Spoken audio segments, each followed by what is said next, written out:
Extreme radio for extreme times. This is A View from Space with the Spaceman on Talk Radio AM 640. I'm the guy they call the Spaceman. This is A View from Space. I'd like to welcome you in if you're listening right now on AM 640, driving around town or at work listening. I welcome you in. Or if you're listening to me right now on Shaw Direct on Channel 865, picking up the show there, I welcome you in also. Or if you're listening to me on your 3 or 4G personal communication device by the Stream the World software, I welcome you in too. Or if you're what some call the best seat in the house, check out A View from Space. Logged on to 640toronto.com, picking up the live audio streaming there. I welcome you in wherever you are in the world. I welcome you in. Well, did you pick up on it? Did it hit you? Did you really understand what the Illuminati-controlled mass media was on about this week? It was on about new laws for life and death. Let me start with around the world this week. Earlier, the 3-day, yes, the royal number, the headline screamed, British MPs say yes to 3-person babies. A royal number again, 3. An historic moment was another headline. You see, this week, the United Kingdom became the first country ever to introduce laws to allow the creation of babies from 3 people. During the debate, it was remarked by one minister, in fact, who was quoted as saying that the technique was light at the end of a dark tunnel for families.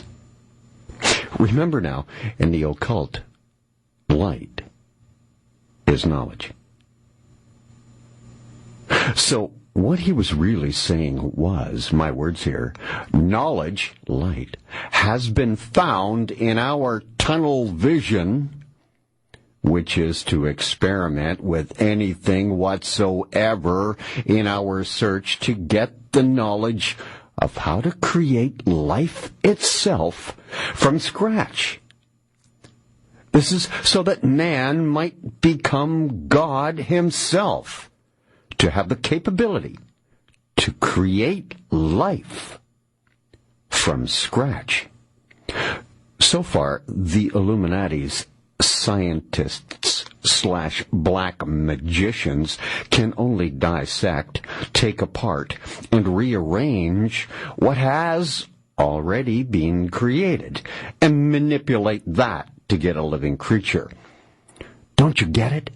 Man desperately desires to become God, and one of their major means of convincing all of the rest of us in this world that he is to create a living creature in a test tube from scratch, using only synthetic materials made by man and man alone.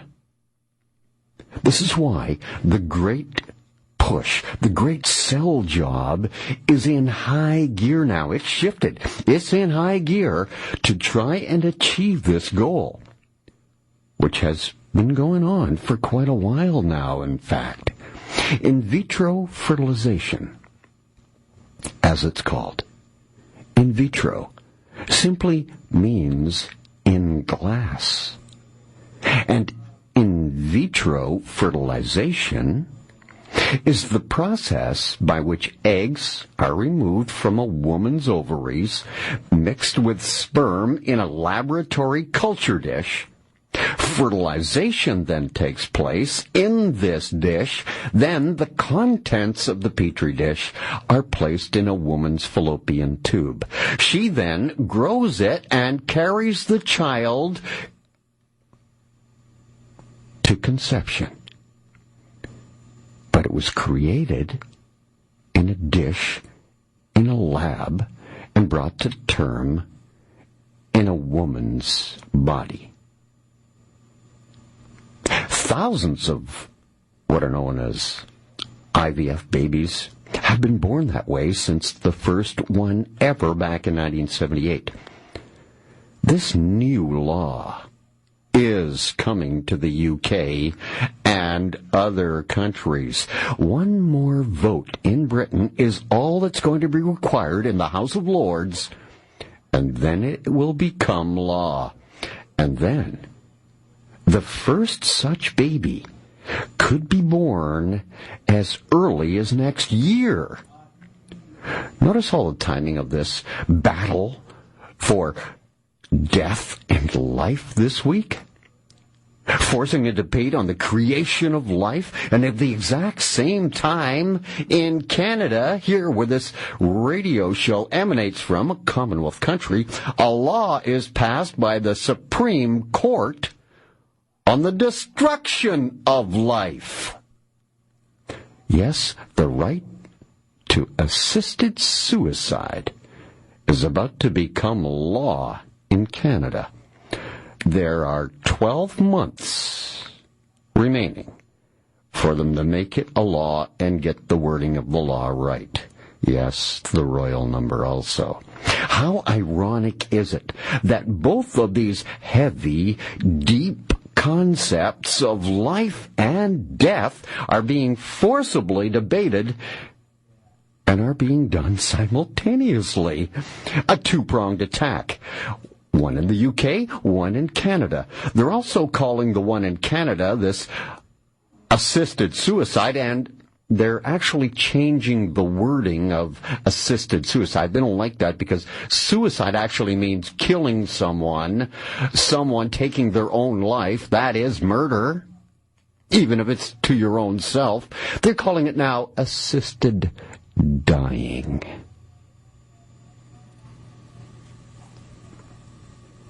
They're also calling it an historic new law.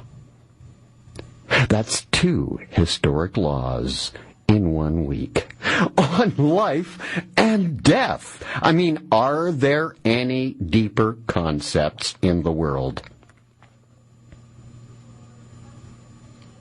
Yes, I say to you now, do you notice the timing of this dual debate at all? In life and death. It's the dead of winter when everyone is, a little run down, a little depressed.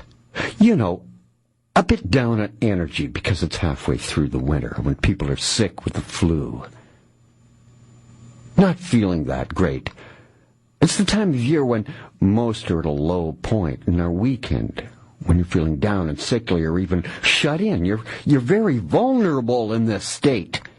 And the Illuminati believe this is the perfect opportunity to move, to strike with their agenda, and move it a giant leap ahead to take advantage of your lack of will to put up a real fight to try and stop them from creating laws to impose their will on our society.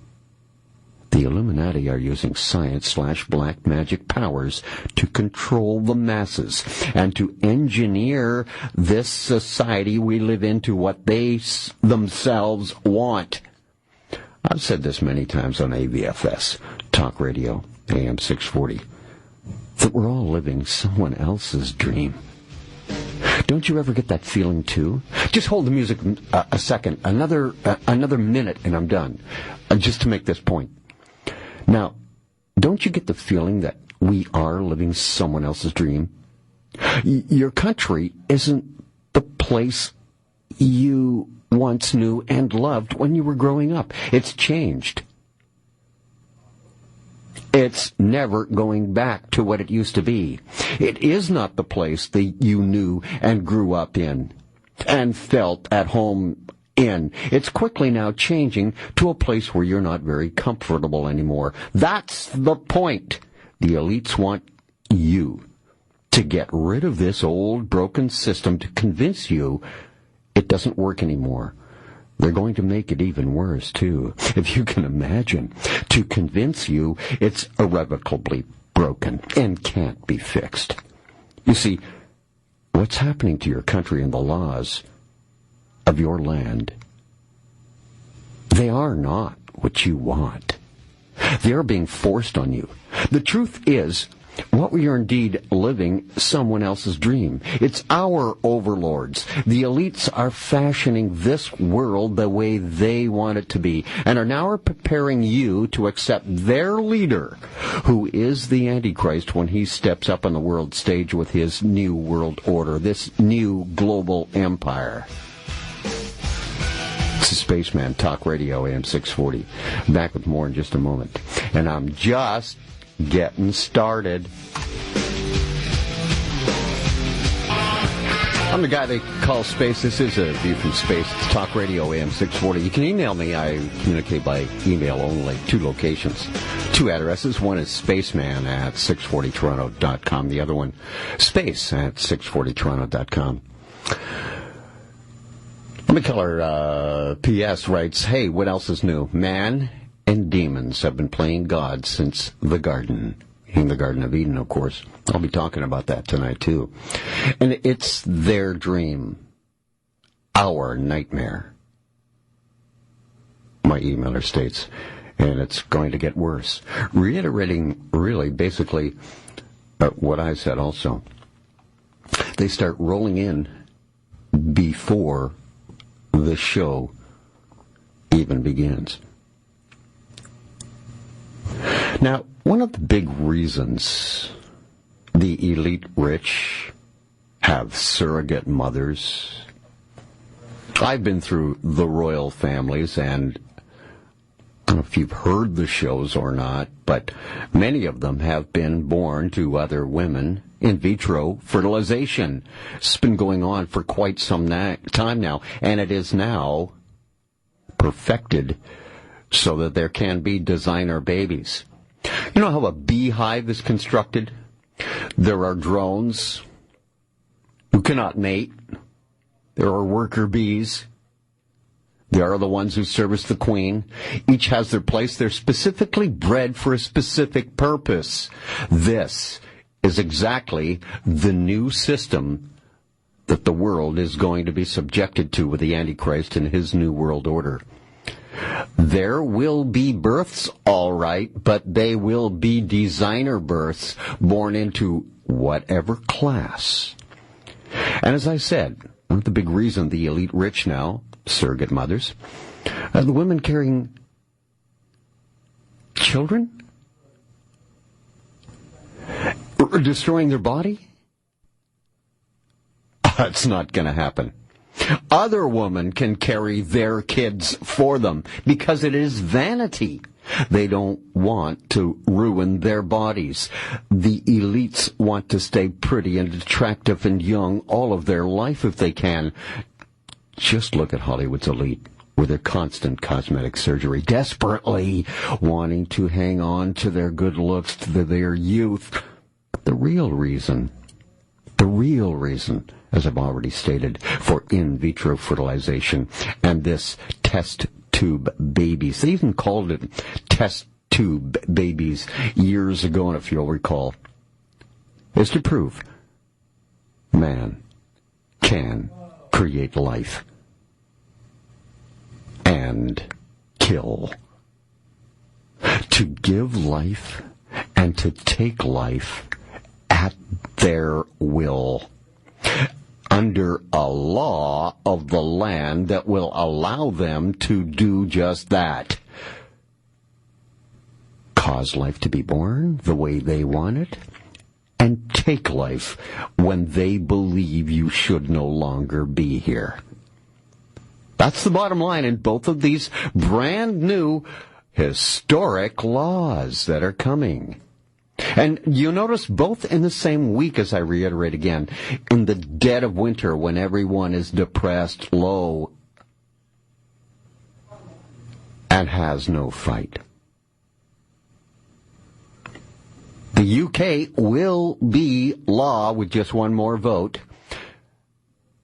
The right to suicide in Canada is already law. It just hasn't been written, scripted yet. Which is kind of backwards, really, isn't it? Don't you script or write the law, get the wording correct first, and then have the Supreme Court make it law? You see, the Supreme Court are the ones that have decided this, not the people of this country in Canada. In the UK, people did not, I repeat, did not vote for that. If it's so-called democratic system, a free and open society in which they want total surveillance, how can you possibly call a law of such magnitude, such importance, such weight of life and death, and have politicians make the call? Should there not be a democratic vote? But then, you don't really have democracy. They feign democracy. What you're living under is corporate fascism. So, the bottom line is man wants to create life and to take life at his own will, with laws, legal laws on the books to make it all right. I tell you, the Illuminati rule by the rule of law, and they make them up. You don't get any say, but you live in a democracy. This duality, to take life and to give life at will, at their whim, mirrors their god Lucifer. The duality of destruction and of doing good. Lucifer, the bringer of light, knowledge. That's what I want to talk about tonight on the show. I want to start with the three-lettered acronym DNA. First of all, what's DNA really stand for? What's it mean, that acronym? It's deoxyribonucleic acid. It's a molecule that encodes the genetic instructions used in the development and functioning of all known living organisms, and most viruses also. Yes, they do invent viruses, believe me. DNA is of paramount importance to the Illuminati because it's all about a certain genetic, holy bloodline, they believe. Listen, first a little background. The great goal of Freemasonry is to rebuild Solomon's temple with the Illuminati and to install the occult one as God, not the Holy One. An important symbol to play a huge role in this plot is the six-pointed star, today's flag of Israel. Originally, Solomon's seal. They didn't vote for that hexagram to be the flag of Israel. The Israeli population did not vote. The Rothschilds donated the hexagram. The Kabbalists, the Enochian black magic spell-casting demonic entities they are. The star is associated with sexual depravity, whoring after false gods. It is the hexagram from the occult, from the Enochian magic, necromancy of Egypt, not Israel. But how did this figure, this star of David, as it's now called, this Solomon's seal, as it was once called originally, now the hexagram, how become popular in Israel? One word. Solomon. The answer is Solomon. King Solomon. After he became king, he violated all the specific commands of God to kings on an unprecedented scale. Those special commandments of God to the kings, which Solomon violated like no other, are in Deuteronomy 17, verses 15 through 19. There's no wonder that the goal of Freemasonry is to build Solomon's temple. 1 Kings 3, verse 1. And Solomon made a bond with the Pharaoh, king of Egypt, and took Pharaoh's daughter and his wife, brought her to the city of David until he had made an end of building his own house and the house of the Lord and the wall of Jerusalem round about. The influence of the daughter of Pharaoh, king of Egypt, was no doubt monstrously considerable, as she was preeminent and most exalted among all of his wives. King Solomon worshipped, among other gods, Ashtoreth, Astarte, Ishtar, Isis, Venus, Aphrodite, all the same entity, the female version of Lucifer. Milcom, Moloch, Chemosh, all similar names. These satanic rituals included human sacrifice, witchcraft, sexual orgies. King Solomon built high places, temples, and altars for these pagan abominations for all of his foreign wives, and joined them to burn incense, and to do human sacrifice to their gods. It was without a doubt Solomon, not David, who adopted the hexagram, which became known as Solomon's seal or Solomon's shield. He became a wizard or a consulter of demons and was involved with forbidden occult powers of darkness of Lucifer, Satan, the devil. So the hexagram became a prominent symbol in ancient Israel, which can be traced no farther back than Solomon. He adopted it from the pagan nations around him. It's a Spaceman, Talk Radio, AM 640. Back with more right after this break. I'm the guy they call Space. It's View from Space. It's all it is. On Talk Radio, AM 640, I communicate by email only. Two addresses, Spaceman at 640toronto.com or space at 640toronto.com. PH writes, I appreciate your perspective. I had missed the big picture this week, how the news focused on life and death. And I did feel like the news was being forced on me. And has a couple of, flattering things to say about the show, which I'll end there. PM writes, I recall you saying Princess Kate. He, of course, means the Duchess Catherine, the wife of Prince William. She is not a princess. She is a duchess and will never be a princess. So says Queen Elizabeth. He says, I recall you saying Kate had a surrogate. She was not pregnant. Was it in vitro? I can't recall the show. Well, I'll refresh your memory. Yes, that's exactly what I stated. Oh, the baby bump?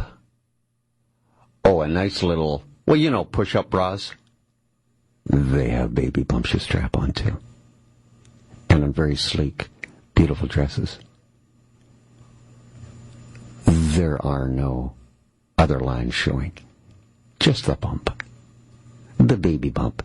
And they always go, there's the baby bump. Point to it. There it is. They'll point it out. Yes, there are things that are going on in this world that very few realize is actually happening. And I do the play-by-play every week right here. As I was saying before the break, the hexagram is going to play a very important role because, you see, this ties in with DNA. I'll get to it. It's coming. I wanted to start with DNA. I just wanted to give you a background on where the symbol came from. King Solomon worshiping with his Egyptian wife, Isis, who is also Venus, who is also Aphrodite, who is also Ashtoreth, who is also Astarte, who is also Ishtar, who is also Milcom or Molech or Chemosh. These satanic entities demand human sacrifice. As you can see through ISIS today, it's even mirrored there. Human sacrifice is being made by this group called ISIS, and you're seeing videos of it weekly.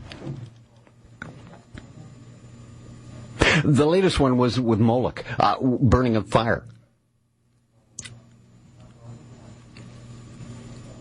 Now, whether they're photoshopped or not, I have another question with that, but I won't get into that tonight.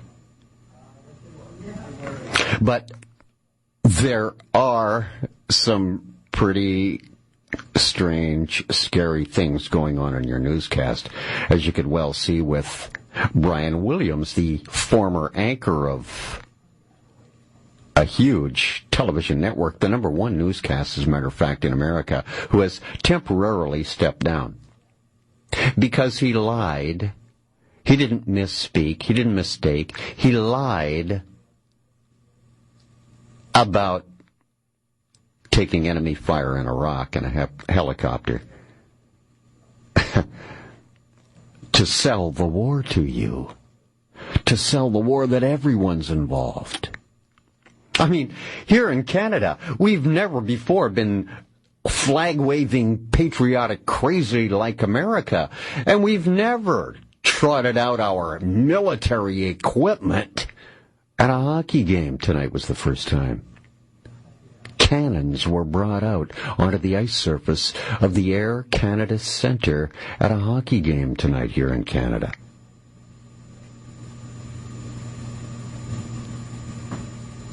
And of course, the uniformed personnel that were there were treated as hockey stars were treated. Loud cheers, their names said over the PA system. Selling the war.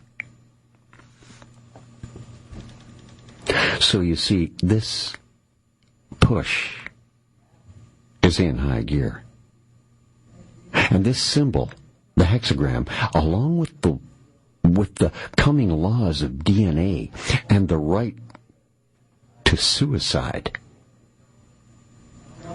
are part of the New World Order.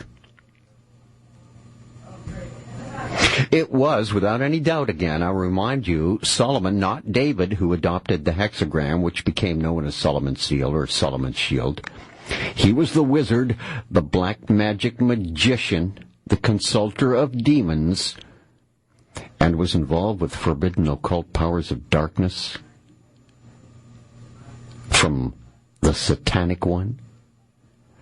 And the hexagram became this prominent symbol in ancient Israel later, which is now traced back to the origin, Solomon. He adopted it from the pagan nations around him. There's no evidence whatsoever to connect the hexagram with David, his father. There is no reason to believe that David, a man after God's own heart, would ever adopt a satanic occult or pagan symbol for his shield, his logo. But Lucifer, the devil, the chief of liars and deceivers, would certainly love to have you think so. Revelation 12, verse 9. And again in John, the King James Version of the Bible, John 8. Verse 44. Why and how did the six-pointed star, the pagan occult symbol, become connected with the modern state of Israel then? Well, it was adopted as the crest, the family crest or shield by the Rothschild family, as I said earlier, during the 19th century.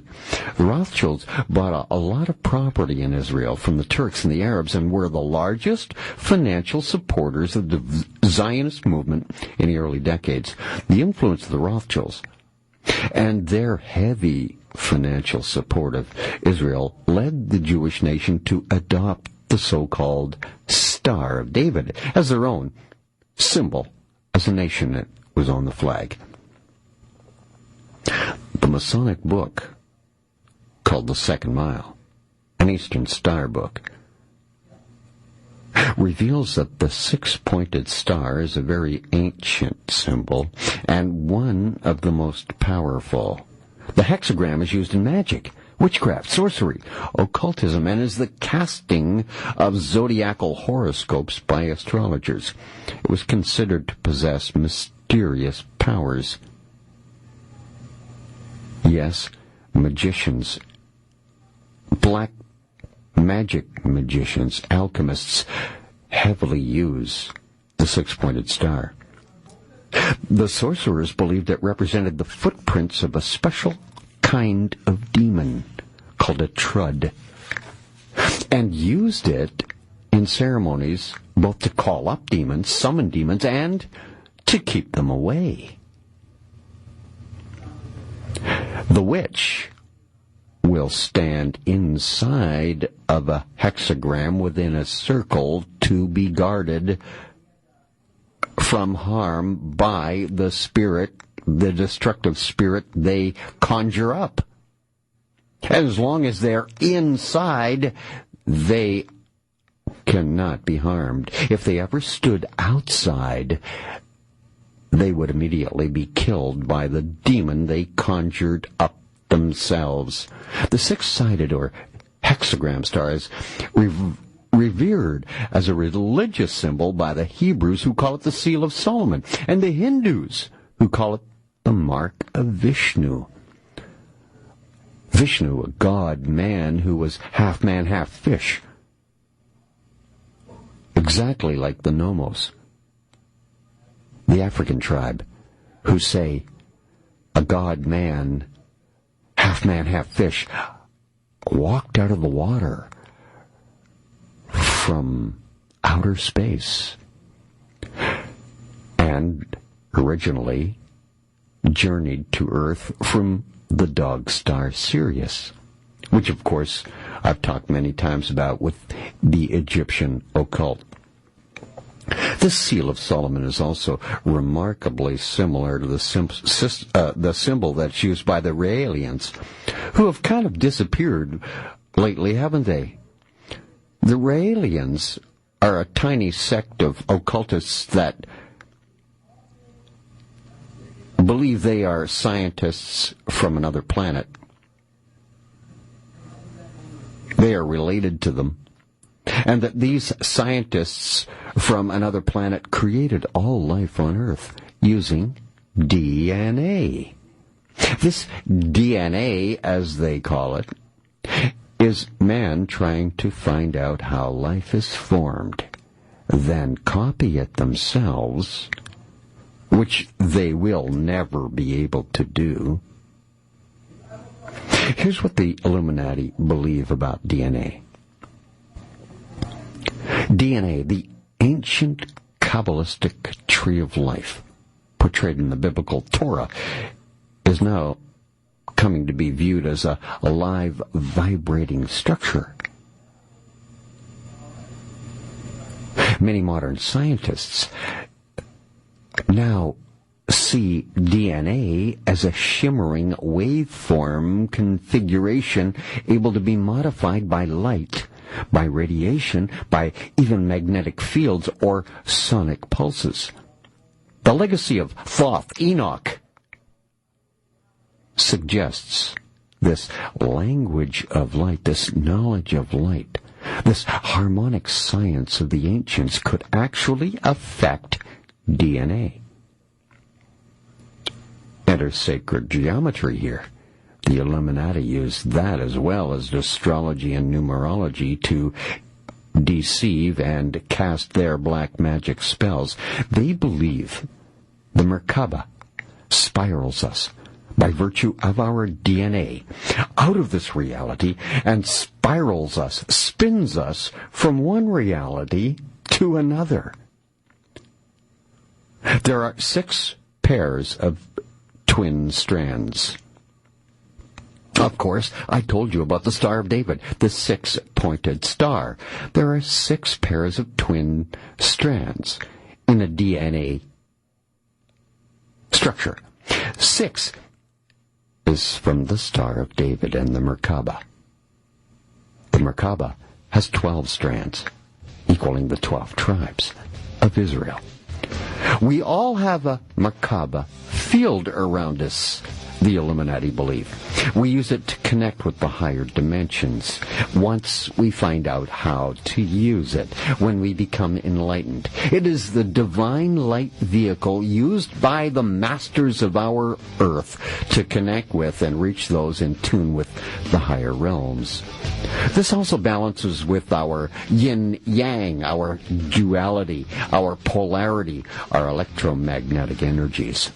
More on this when I return on Talk Radio AM 640. It's a Spaceman. Back with more right after this.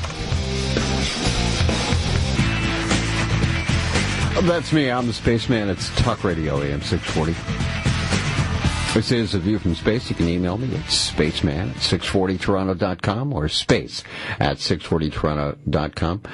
My resident numerologist checks in tonight. SR writes, "Hi, Space. Hope things are good. A hexagram consists of 2 equilateral triangles. An equilateral triangle has 3 equal sides and 3 equal angles. The 3 equal angles are 60 degrees each. 60 is a 6 in numerology, hence 3 60-degree angles, or 3 sixes, revealing a hidden 666 in the hexagram shape. Later, Space. Signed SR. Yes, 6 pairs of twin strands. 6 points in the Star of David. DNA. The Merkaba, 12 strands, representing 12 tribes. The Illuminati believe that we have the Merkaba field surrounding us all. We use it to connect with the higher dimensions, if you are enlightened. That is. Because it is the divine light vehicle used by the Illuminati to contact demonic entities in the spirit realm. In the sacred mystery schools, sacred geometrical exercises were the basis of their beliefs. It was understood that in order to transform your physical body into light, that you had to create an energy field of light around you in order to separate you from the lower vibrations. The Merkaba is the vehicle of light mentioned in the Bible of Ezekiel. Merkaba. Mer-ka-ba. Mer means light. Ka means spirit. Ba means body. Light, spirit, body. The Merkaba. The Merkaba rotates when it's activated. The Illuminati believe Merkaba means the spirit body surrounded by counter-rotating fields of light. Wheels within wheels, if you like. Spirals of energy, as the spirals in the DNA design, which I'm sure is indelibly imprinted upon your mind, which transports spirit, body, from one dimension to another. So the Illuminati believe Merkaba can take on many forms of light, too. It's made up of 2-star tetrahedrons. The Merkaba can connect into the grid systems of the Earth, they believe. The Christ grid and other grid systems. The Merkaba serves to balance all chakras and leads one person into whole brain synchronization, as they call it. Merkaba meditation incorporates pranic breathing technique, which brings life force energy directly into the body. Just as God stated, He created life. He breathed life into Adam. The Merkaba meditation incorporates pranic breathing techniques, which brings the force energy directly into the body. Breathing life in the body. Wow. They want to be God so bad they can taste it. And will stop at nothing. As you can see. DNA, Star of David. The merge of the hourglass becomes the Star of David. You know, you take two triangles, equilateral triangles, as my resident numerologist, SR, just has written off. Two triangles, sort of like an hourglass, you know, where it's wide at the top, narrow in the middle, and wide on the bottom again, with a very narrow middle part. It's the spiraling frequency of ascension. That's the shape. 12, the number 12 for the Merkaba, is about time, or the illusion of time, created by the energies of the Great Pyramid that are below, combined with its ethereal twin, the Pyramid Twins, that are above the hourglass. You see, the bottom part of the hourglass is the pyramid. The top, the ethereal twin, Pyramid Twins, creates the hourglass. Creates numbers like pi. The way our souls spiral into consciousness. Spirals, gold spirals in alchemy. The slinky effect. Remember, that was a toy. Nobody really knew what to do with it. Years and years ago, it was a huge Christmas buy for about 3 to 5 years. A slinky. A coil, basically, a wire that fell down.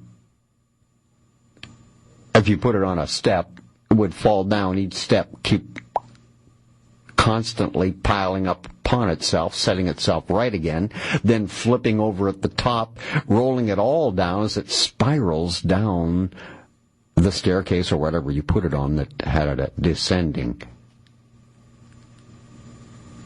plane to it. The slinky, the spiral, is it reversing now? According to the Hopi Blue Star Prophecy, which I've spoken about before many times on this show, the Hopi prophecy speaks of twin kachinas, white and blue, twin, merging of self is what they're talking about. Twin pyramids, the DNA, the hourglass, the Twin Towers imploding in New York City. It all refers to the Kundalini, a place of global communication where the Twin Towers, they didn't fall, they imploded. They merged into one another. This is a wake-up call for you. This is a wake-up call for humanity. What it really meant, that World Trade Center attack, this symbolism is incredibly obvious and powerful.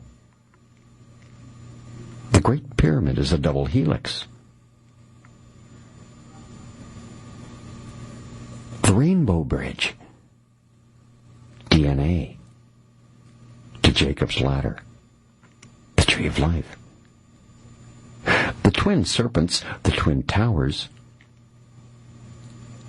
at the World Trade Center are said to represent the Ida and the Pingala, the two tunnels or pathways of psychic energy which reside in the human body and which channel and regulate the flow of psychic energy, the Illuminati believe, our overlords. This flow must become balanced, they feel, into a central tube for the Kundalini, spiritual energy, to flow safely. The Kundalini is directly augmented or suppressed in the body by the patterns of breathing that each person uses. It's strengthened by meditation. I say the one word that many are practicing now that are getting into this realm: yoga. Meditation and breathing. Because the true God breathed life into flesh. What does that mean? Well, in Illuminati speak, I just told you what they believe. To be made whole, to be complete. Osiris, the sun god, must have his pillar, or his wife of the divine marriage, the chemical wedding, as I'm talking about. This is describing what happens when the Kundalini, the spiritual energy, rises through the chakras, through the spinal nervous center, to the pituitary gland, and joins the cosmic energy in that little pineal gland in your forehead, between your two eyes, to form the divine marriage. Enlightenment. Becoming God. After undergoing numerous initiations, a person attains enlightenment, according to the Illuminati, symbolized by the presence of the elect, or the 144,000 and fully functioning DNA strands. Yes, the same 144,000 mentioned in the King James Version of the Bible. When the individual has mastered their own individual flow of energy and unsealed or opened each chakra and its corresponding system to biochemical endocrine glands and organic energy, they must then face the final struggle, or what's called Armageddon, which is the prerequisite for attaining the 8th level of psychic power. More when I return on Talk Radio AM 640 at Space. And this is A View from Space. That's me, I'm the Spaceman. This is A View from Space. It's Talk Radio AM 640. Thank you so much for the emails that you're sending. I really appreciate them. I got a couple of mind-blowing emails about numerology and the Super Bowl last week, which I went heavily into last week, but I can't get into that email tonight, but it is astounding. But I just wanted to acknowledge that I did receive it to the person who sent it me, and I thank you. And also the numerology within the Toronto Maple Leafs hockey team. And I thank you for that, but I can't get into that right now. I really am grateful, though, that you sent it. And I also want to acknowledge one other. MR person writes, they find the topics each week very interesting, but are having a tough time staying awake to catch the end of the show. Wish I was on earlier. I take what I can get. So I want to just review what I was talking about before I came to the break, because this is very, very, very pivotal. This really shows you where the Illuminati's mind, their psyche is, and how they are fooled. So to be made whole and complete, to become God, you must have a pillar Or, as in the ancient days of the mystery Egyptian religion, Osiris had his pillar, his wife, Isis. The divine marriage, the chemical wedding that transformed the people, the king and queen, into a religion. This is describing what happens when the Kundalini, the spiritual energy, rises through the chakra to the pituitary gland and joins the cosmic energy in the pineal gland to form this so-called divine marriage.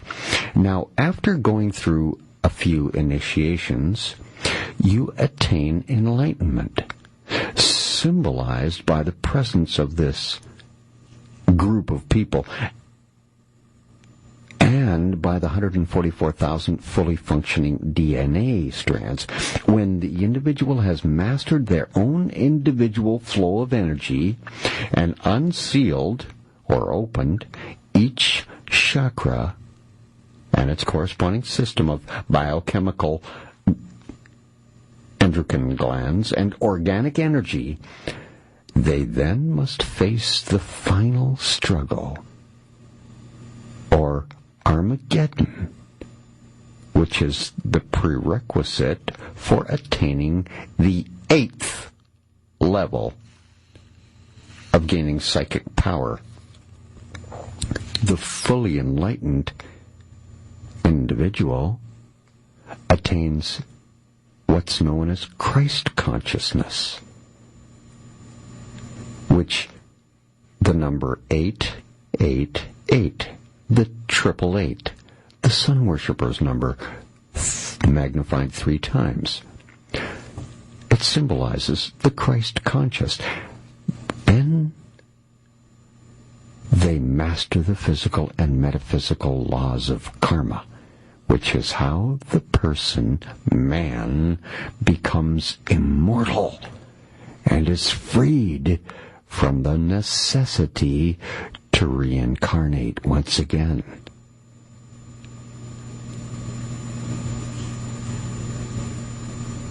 You've heard of seventh heaven?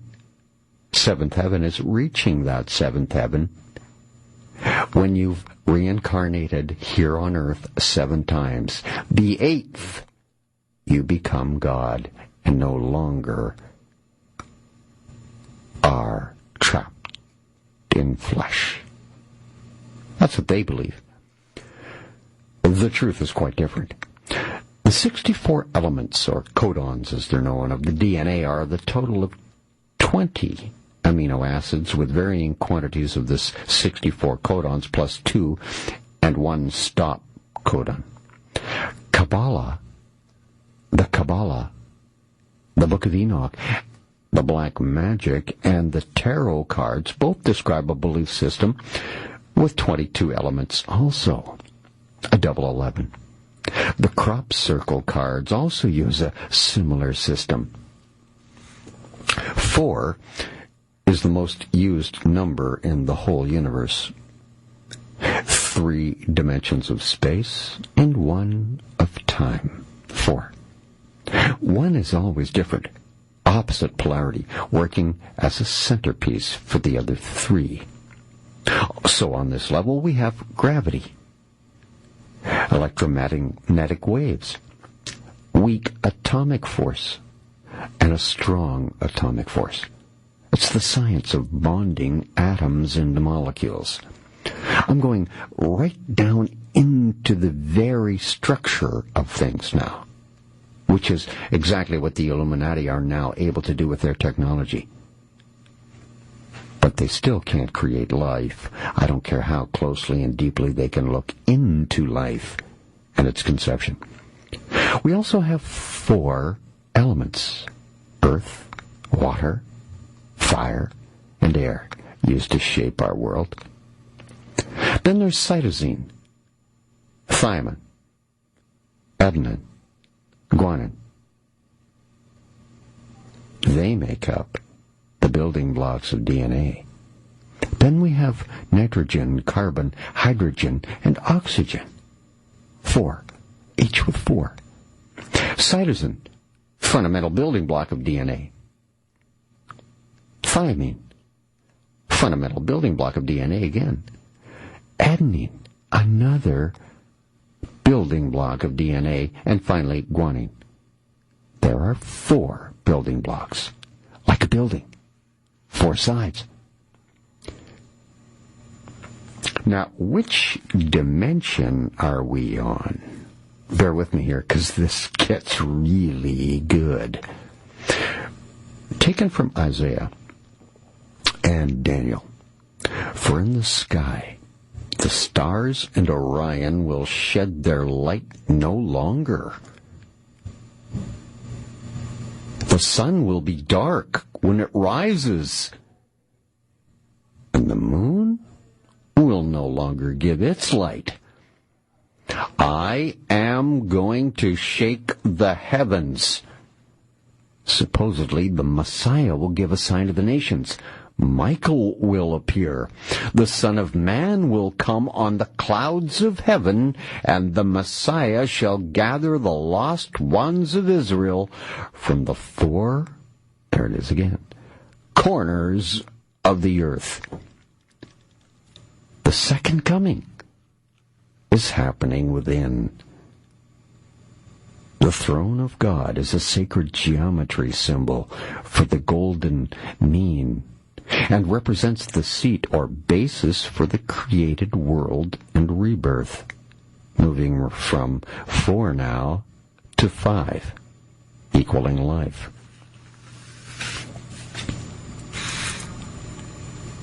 The phrase 12-strand DNA is a metaphor. It's linked to sacred geometry and the digital code 12, 12, 12. Around one source, returning to source and a new creation at this time. Could it be the double helix, our so-called foundation, is the 2 tribes of Israel, Judah, Benjamin? We lost the original full-functioning DNA, multi-dimensional reality, but the other 10 tribes of Israel are being returned to us, symbolically, of course. The 12 tribes of Israel by birth date are Columba, Reuben, Simeon, Judah, Dan, Naphtali 5, Gad is 6, Asher, then Issachar, then Zebulun, then Benjamin, then Manasseh, then Ephraim. The implosion of the World Trade Center and the Twin Towers are symbolism for the double helix and Kundalini's Ida and the Pingala, the 2 tunnels or pathways of psychic energy. When balanced, they become one central tube and opens the door for full DNA connection. That's what the World Trade Center tower collapse was all about. They merged into one another. Space back with more. Flip side of this break. It's Talk Radio AM 640. I'm Space. Say VFS on Talk Radio AM 640. I have no net presence whatsoever. No Twitter account. There's no Facebook page. There's no website. I don't even have a cell phone. I have a small, tiny cyber footprint. I communicate by email only. 2 addresses, spaceman at 640toronto.com or space at 640toronto.com. CQ writes, can you comment more on the calcification of the pineal gland that's caused from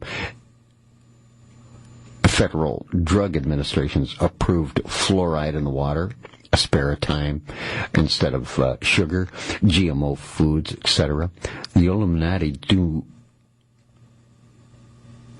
and have no doubt about it, want to keep the masses dumb and passive, thereby calcifying the pineal gland is their agenda.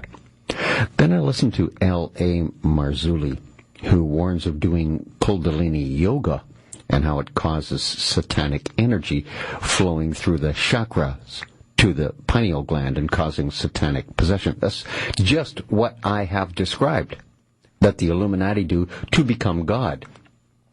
My emailer goes on to say, So if I go to Kundalini yoga class, I'm inviting Satan in? Any insight you'd be able to mention on air tonight would be great. The answer is yes. Correct. God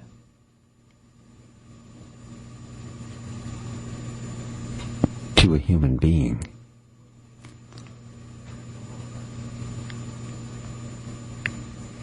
is exactly the opposite of what the Illuminati want you to do. And has to be, because they are a satanic entity giving false satanic advice.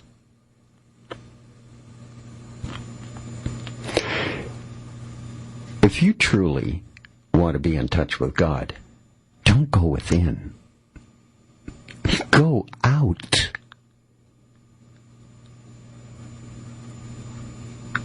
When you do things for other people, go out.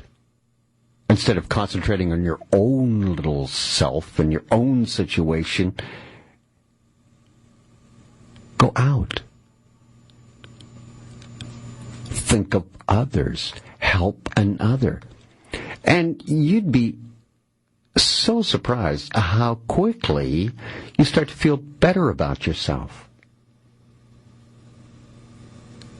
And not concentrating on yourself all the time and being so caught up and consumed by the self. Because to find God, you don't look within. You look without.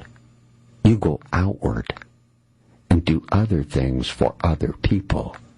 Charity. You don't have to give your money. You can give your time, your advice, your friendship, your compatibility.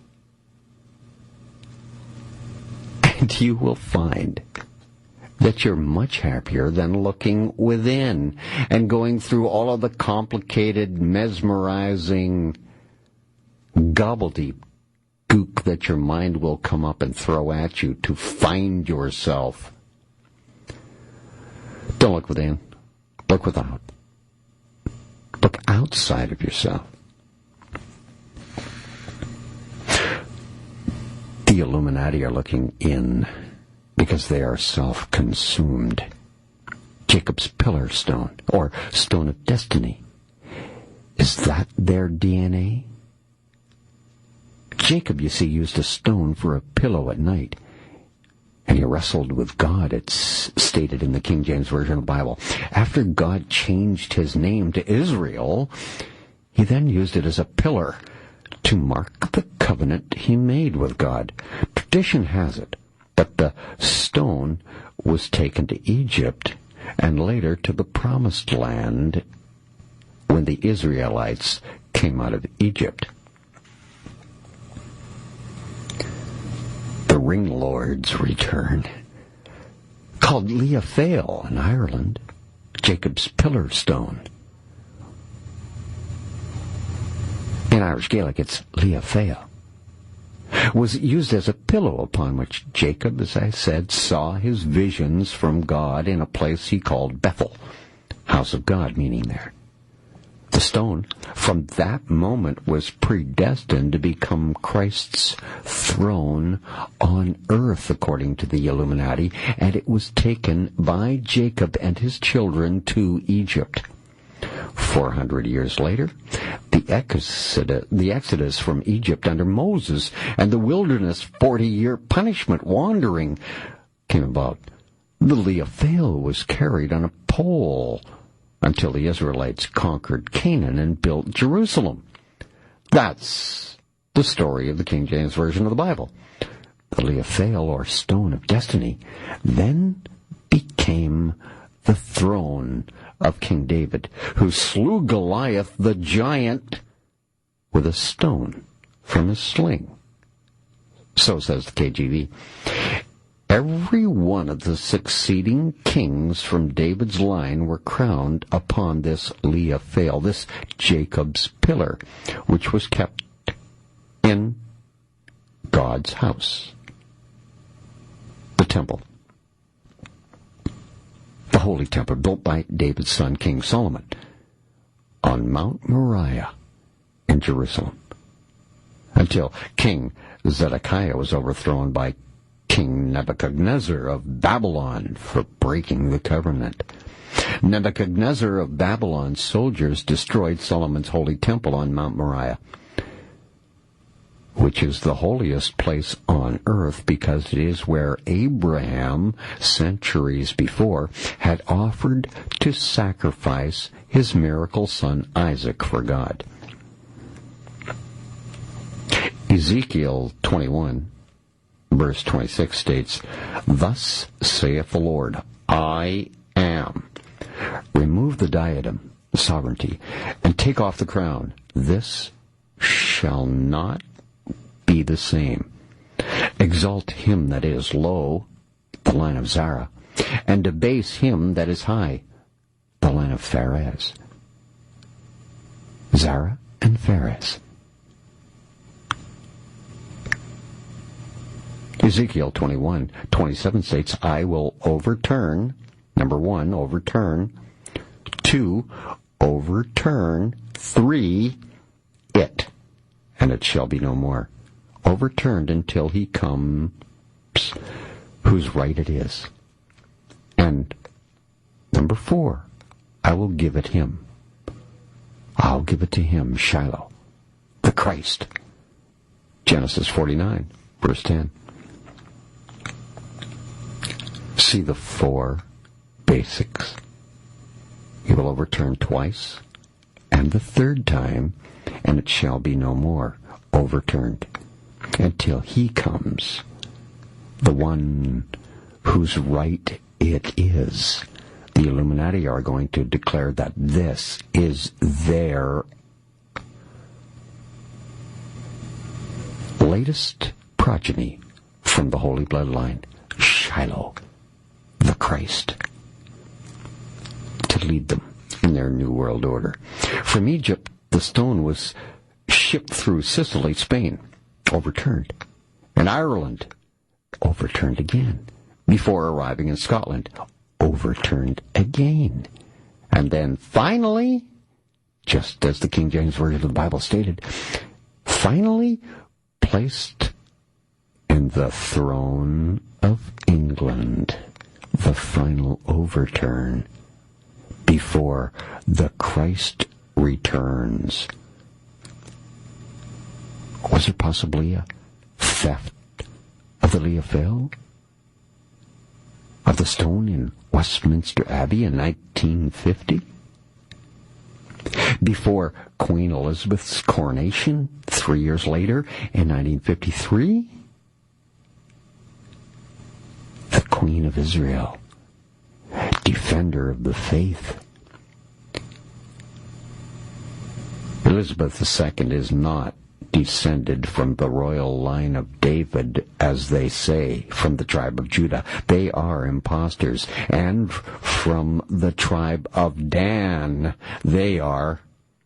But Prince William and Harry, the heir to the throne and the backup, are related legitimately to all the kings and queens that Britain has ever had, because of their mother, Princess Diana, who was of the Despense family originally, now known as the Spencers, and were direct bloodline descendants to Mary, Queen of Scots, the true heir to the throne of Britain. Now, the highest royal family of the occult, Cain, is mixed with the House of David bloodline in Prince William. That is why the occult world is so excited about his birth.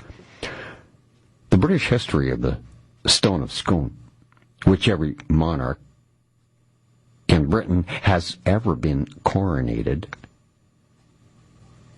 with this stone under their throne goes like this. There are two stones called the Stone of Destiny.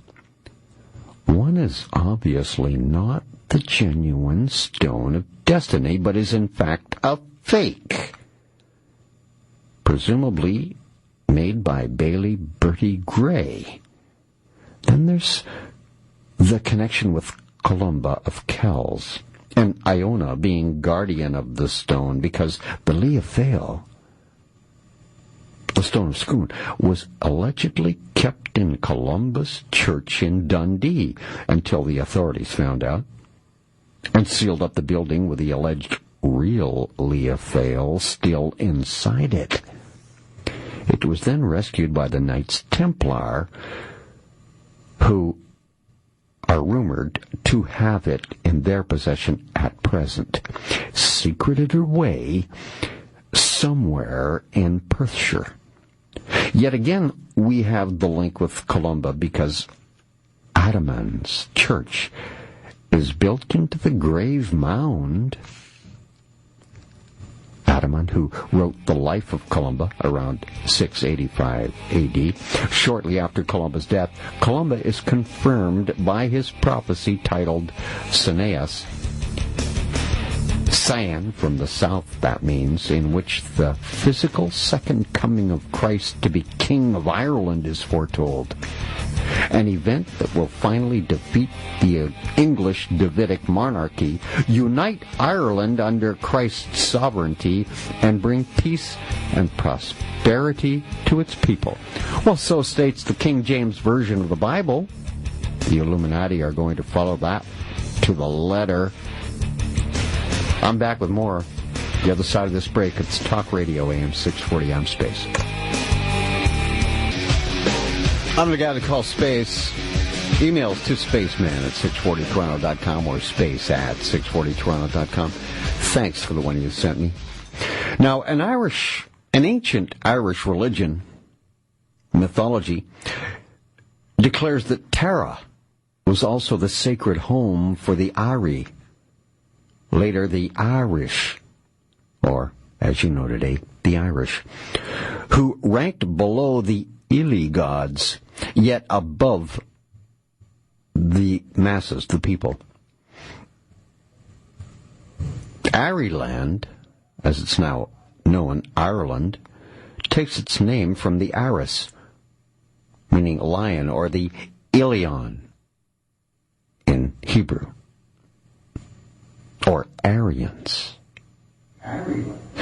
The Ireland country is considered the great motherland of the Aryan race, otherwise known as a part of Atlantis, Tula, or also Tuul.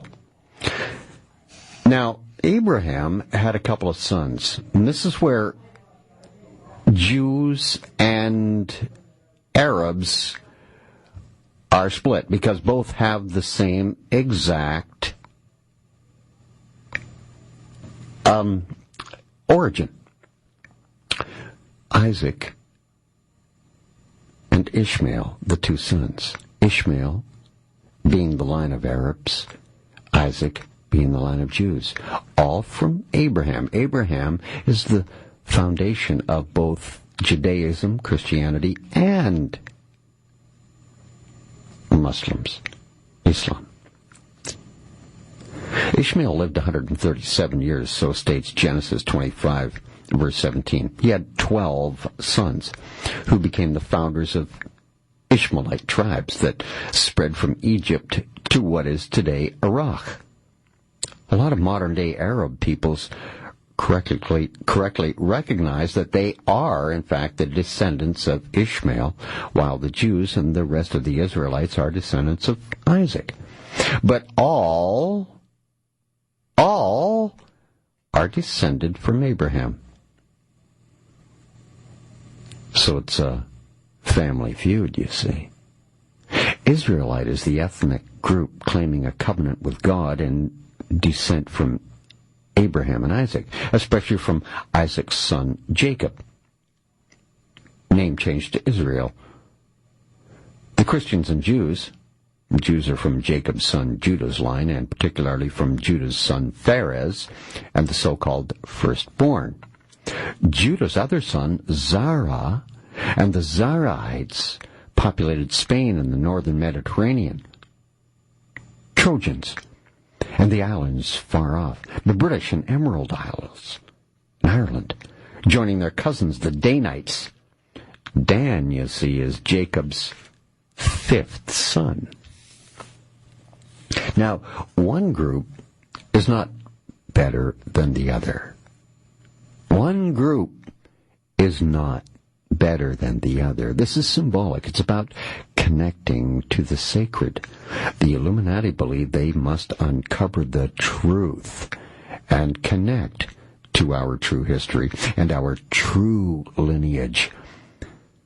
Simply put, this is an excuse to form a one-world government. They will say it is God's plan when it's really the plan of Satan, their God, who is not God at all.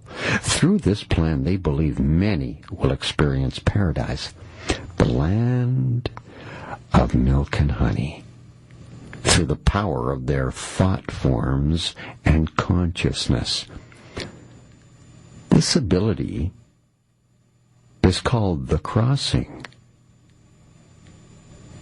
Its root is from the word Hebrew, crossing the river Jordan into paradise and the Red Sea into freedom. The most likely origin of the word Hebrew, later, is taken from bra, meaning to cross over a boundary, including in this thought is that a Hebrew would be one who crossed over, or one who went from place to place. A nomad, in fact, a traveler, a wanderer, a stranger, an alien. The living language of light was known to the ancients as Hebrew. Yeah, much like the word Hebrew, right? Hebrew. According to Michael Tsarian, the seat of religion and civilization is found on the ancient British Isles, where the Druids once ruled. He believes the real Hebrews were the ancient Irish and uses etymology, the meaning of words, of many Gaelic Celtic words and scholars to back up his claim. Meath, for instance, Ireland was home to the Druid councils, and Tara, the capital, the seat of the highest chieftains in Ireland. As one of their leading beliefs, souls are not annihilated, but pass after death from one body to another, and that they hold that by this teaching men are much encouraged to valor through disregarding the fear of death. They also discuss and impart to their young many things concerning the heavenly bodies above and their movements, astrology, and the size of the world and earth, natural sciences, the influence and power of the immortal gods, Julius Caesar, on the Druids in the Gaelic Wars. That's what he said about them. The Irish are one of the most ancient nations known this end of the world, and are far from as mighty a race as the world has ever brought forth, wrote Edward Spencer once, a writer and British government official in Ireland in 1596 AD. There's been a smokescreen that's been maintained around Ireland since the English invasion and the consequent looting of the island with the destruction of her sacred shrines, which was meant to obscure her great past and her contribution to, well, science, culture, letters, true religion, and civilization. It goes without saying that we owe more to ancient Ireland, Erie, as it's called, for these blessings than to any other people or any other nation, so says author Connor McDeary. Because Egyptian artifacts are actually found in remote regions of Ireland, you know. People wonder how could Easterners from Egypt have traveled across the sea in boats which they are not meant to have had. How could they navigate the seas and oceans and come to such a place, Ireland, live and die there, and leave their remains behind them? Those are the questions that puzzle the researchers, those who have bought the lies propagated by the Illuminati concerning the ancient world. The fact that Egyptian relics are found in Ireland, or that Irish relics, like the Ohio Serpent Mound and Round Towers, are found in the Americas.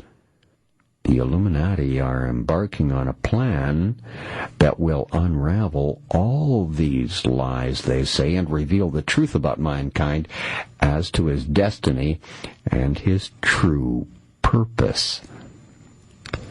The truth remains that the word Hebrew referred only as the root language of the world, Gaelic in those days, and to the cult of Druid priests, whose astromantic knowledge brought enlightenment to all corners of the earth. It was only much later in history that the world's connotative and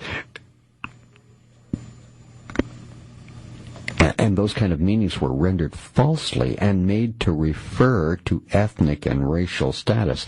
The proof for this identity theft still exists. And, by the way, it's indisputable. For instance, adders, means the Druid Magi. The word comes from the Gaelic nadrid, meaning serpent. Adders are snakes. It comes from the Gaelic word nadrid, meaning serpent, or from an earlier natter, with a G, G-N-A-D-R. This G-N sound is also the prefix of gnosis. Get it? From the Greek meaning esoteric knowledge of spiritual truth, gnosis, coming to become God through knowledge. That's what gnosis is. The GN becomes KN. And in modern times, the G or GN is the symbol of the G in the center of the compass for the Freemasonry symbol, and which signifies measurement, and ergo knowledge. Get it? Measurement, the compass, and knowledge, the G.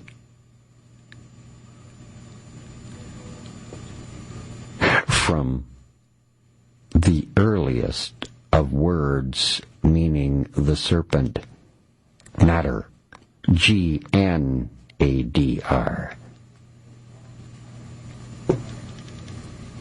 So the letter symbol G of the Masons may also be taken from the word Ganonim. The elite members of the Judaic Talmudic schools in Babylon. But since the Egyptians and the Semites got all their sacred knowledge from the Druids, who originated in Egypt, the early supposition is probably the correct one. When all is said and done, the G, when written in the lower case, clearly references the serpent, the natter, spelled G-N-A-D-R. The High King of ancient Ireland was called the Nuada, or Nada, or Nua. This name comes from Nadrid and means wise serpent. The ruler or chieftain in Ireland, as well as in Egypt, was a master of all the crafts, all the arts, a semi-enlightened being, if you like. God. Space, back for more Flip side of this break, it's Talk Radio AM 640.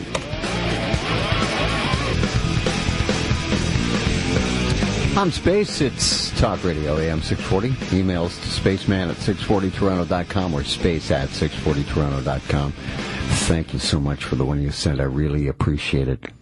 I sincerely do. The word Hebrew didn't relate to a particular race at first, in the origin of it, but instead meant the wise ones. Yes, originally pronounced Iberu, the wise ones, or the Erebrach of Ireland, and later of Egypt.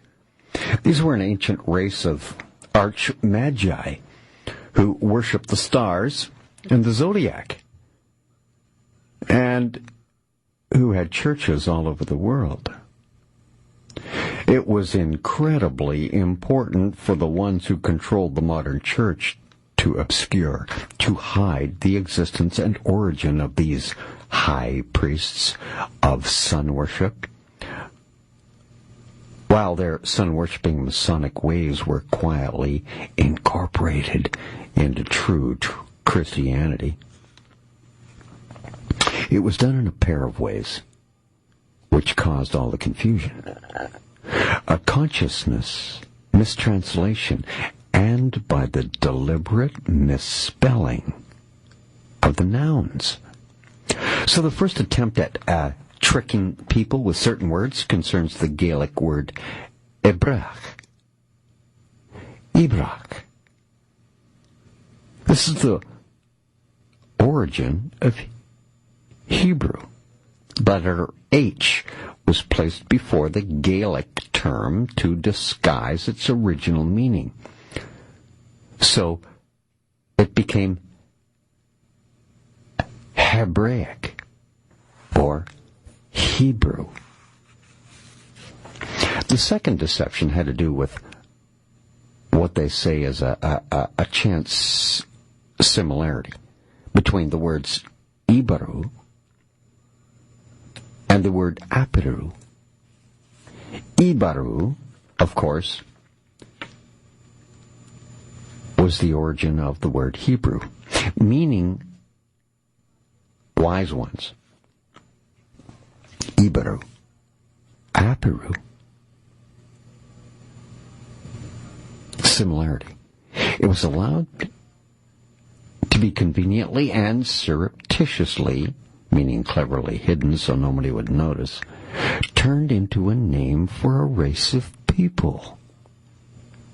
The ancient word Apiru can be found in ancient Sumerian, Assyrio, Babylonian, and Egyptian texts also. It means a wanderer, an immigrant, or an undesirable person or group of people.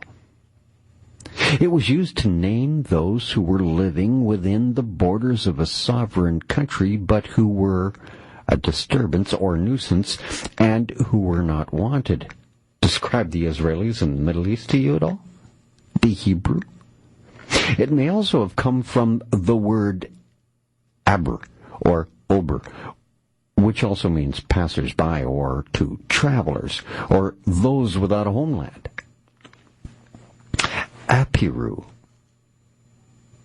like Ibaru, is also thought to have been the name for farmers or shepherds. This connotation allowed some scholars, some researchers, to assign the name Hebrews to the invaders known to Egyptians as the Hyksos people. There was a lot of confusion over the origins of the race of the Hyksos, who were once, friends of the pharaohs, who once conquered Egypt after befriending the pharaohs and reigned there for almost 200 years. The word Hyksos, which means shepherd king, and some say was only used to describe the leader or king and not the whole tribe or race. They were Phoenicians, in fact. The Hyksos kings, according to some scholars, were certainly not Hebrews or Israelites. I believe they were the tribe of Cain, who traded gold the redwood timbers of Lebanon, which they would take to the pharaohs of ancient Egypt and build ships for them to sail the oceans for the gold that they received, and they fashioned the gold and silver into idols. The tribe of Dan. Cain's bloodline. This is the blood lineage of the union between Satan and Eve in the Garden of Eden. This group of ferocious, warlike people were the first ones to circumnavigate the globe, show the pharaohs how on the oceans, and were the first to use horses in battle in that area of the Middle East. Something they got from Atlantis, circumnavigating the globe through the stars, by the stars, and sailing the oceans using horses as the modern-day tanks in those days. A distinct advantage, wouldn't you agree? The Hyksos? I also connect them with Poseidon, the supreme god of Atlantis, who was the god of the seas, and also has the horse as one of his symbols, as he was the very first to domesticate and train a horse to be ridden and used in battle. This ancient knowledge was handed down to the Hyksos from the ancestors of Atlantis. The real Hebrews, or wise ones, Hebrews, were the Irish, the Phoenicians, who had brought culture to Egypt in the earliest periods of history after the great cataclysms which sank the great continent of old, the one they call Atlantis. Check out the works of master investigators like Connor McDarry. Alvin Boyd's another one. And Gerald Massey. And you'll see evidence that the Hebrew alphabet, with its 22 letters, originally taken from Egypt, and before that from Ireland, if it is in fact the long-lost non-hieroglyphic script. Christianity came from Judaism, right? That's what we're taught. But it never has been truthfully divulged before, where Judaism had its origins and its home. Or who were the Hebrews and the Jews? The word Hebrew and Jew, for deceptive purposes, has been conferred on a people of an Aramaic race. And it's a misnomer to call this people the modern so-called Jews. Connor McDarry mentions that in his book entitled The Bible, an Irish Book. He also goes on to say Hebrew was a secret dialect which was devised by the Irish priesthood to preserve their secret lore and their rituals. Its use was kept exclusively for the priests. This was their way of keeping all knowledge of sacred things sacred from the uninitiated, the unwashed, the masses. It was taken over and made use of by the Roman Catholic Church later to conceal and to make believe the secret fraud that the Illuminati have perpetrated on the Christian world. Connor McDarry also goes further to say Hebrew was never spoken by the Aramaic people of Syria and the so-called Jews, or by the people of any other countries. It was used by the ancient Irish priesthood of Lessa, exactly the same way as Latin was used in the Catholic Church to keep the secrets from the multitudes. Hebrew, in short, is the language which enables men to pass from one meaning to another, which explains, interprets, gives the allegorical meaning. By Hebrews, therefore, Moses does not mean the Israelites, but men, Israelites or Egyptians, who were schooled in the Hebrew language, in the knowledge of the Ambras, the initiated, and the initiators. Although the name Hebrew used for the language of the Bible belongs to the period of the Bible's formation, the name Hebrew itself, used as a name for a race of people, goes a lot further back. Related words show up in Sumerian, Assyro-Babylonian, and Egyptian texts in the forms of Sa and Gaz, as in Gaza, Hapiru, Apiru. These words refer to individuals and groups who were not accepted within the accepted political structures of patronage, alliances, and loyalties that govern society. These Iberus, or Hebrews, were in fact outlaws. Whether Moses lived or not, he could not have led any mass exodus from Egypt into Canaan, then Palestine. No sharply defined Israelite tribes existed, says Rabbi Elmer Berger, at the time when anyone called Moses may have led a small group of Egyptians, or a small group out of Egyptian slavery.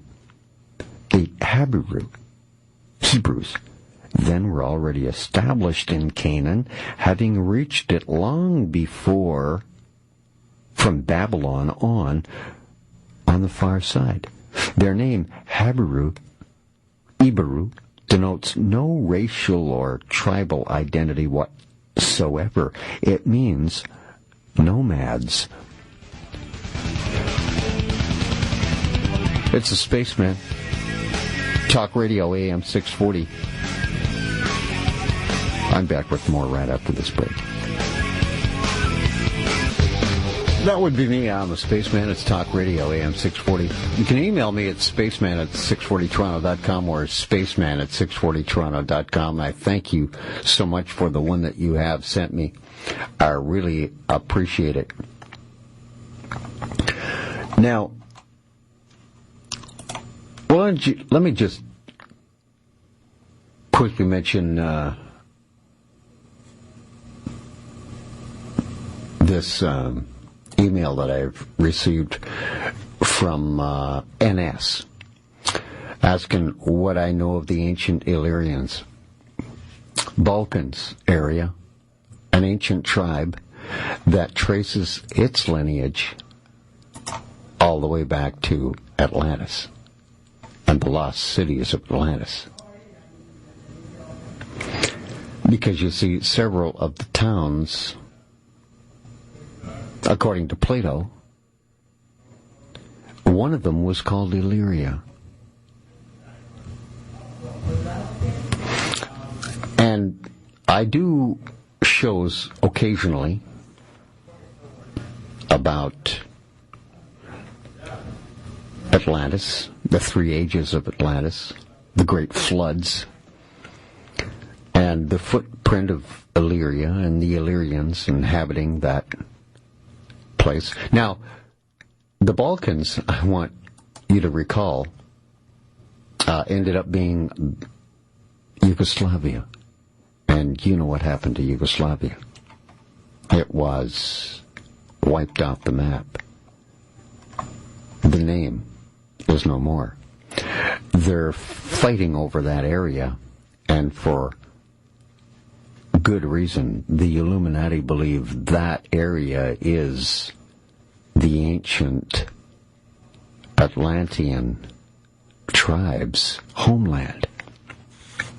That's why the Balkans in that area, Serbia, has so much turmoil all the time.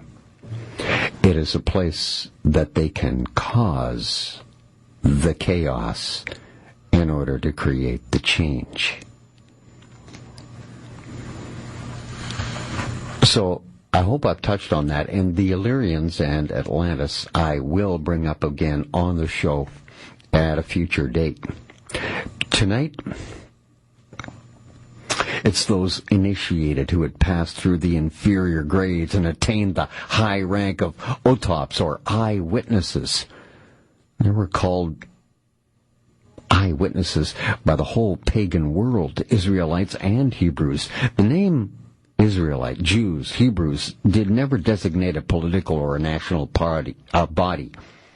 but were actually the name which, from an infinitely remote antiquity, designated the Euparects, the Autops, the Rechabites, to signify the highest order of the initiated in those holy mysteries, and to whom alone were committed to the oracles of God. So says Reverend Rob Taylor. Valencia Strayton, an author, wrote a book called The Celestial Ship of the North, says the Jewish glyph and Hebrew knowledge are not original at all, but are borrowed, in fact, from the Egyptian Druids and are considered sacred. They are sacred symbols of the Egyptians and their gods. The high Druids would observe the surrounding heavens to estimate which stars or constellations of importance were prominent. Then, the town or locale would be named and founded on that celestial talisman. Great energy went into this. This is why so many national and state flags and seals that you see, as well as heraldic insignias and coats of arms, feature stars, chevrons, and strange hybrid animals. These hybrid animals were to represent certain zodiacal houses. Everything on the national flags around the world has to do with the ancient knowledge of the heavens, the sky, not politics at all, if you really and truly want to know the absolute truth. Politics is occultism. Everything is hidden and behind closed doors. All symbols are embedded in the politicians' moves and decisions. Speaking of symbols, you ever Google the Queen of England's royal coat of arms? Take a close look. The belt surrounding the shield bears the motto of the Order of the Garter, On y soit qui mal y pense, or shame to him who evil thinks. The motto at the bottom of the crest says, Dieu est mon droit, which means God and my right. Well, actually, you know what it really means? God and my birthright. How come you're queen or king? Answer: birthright. God told me.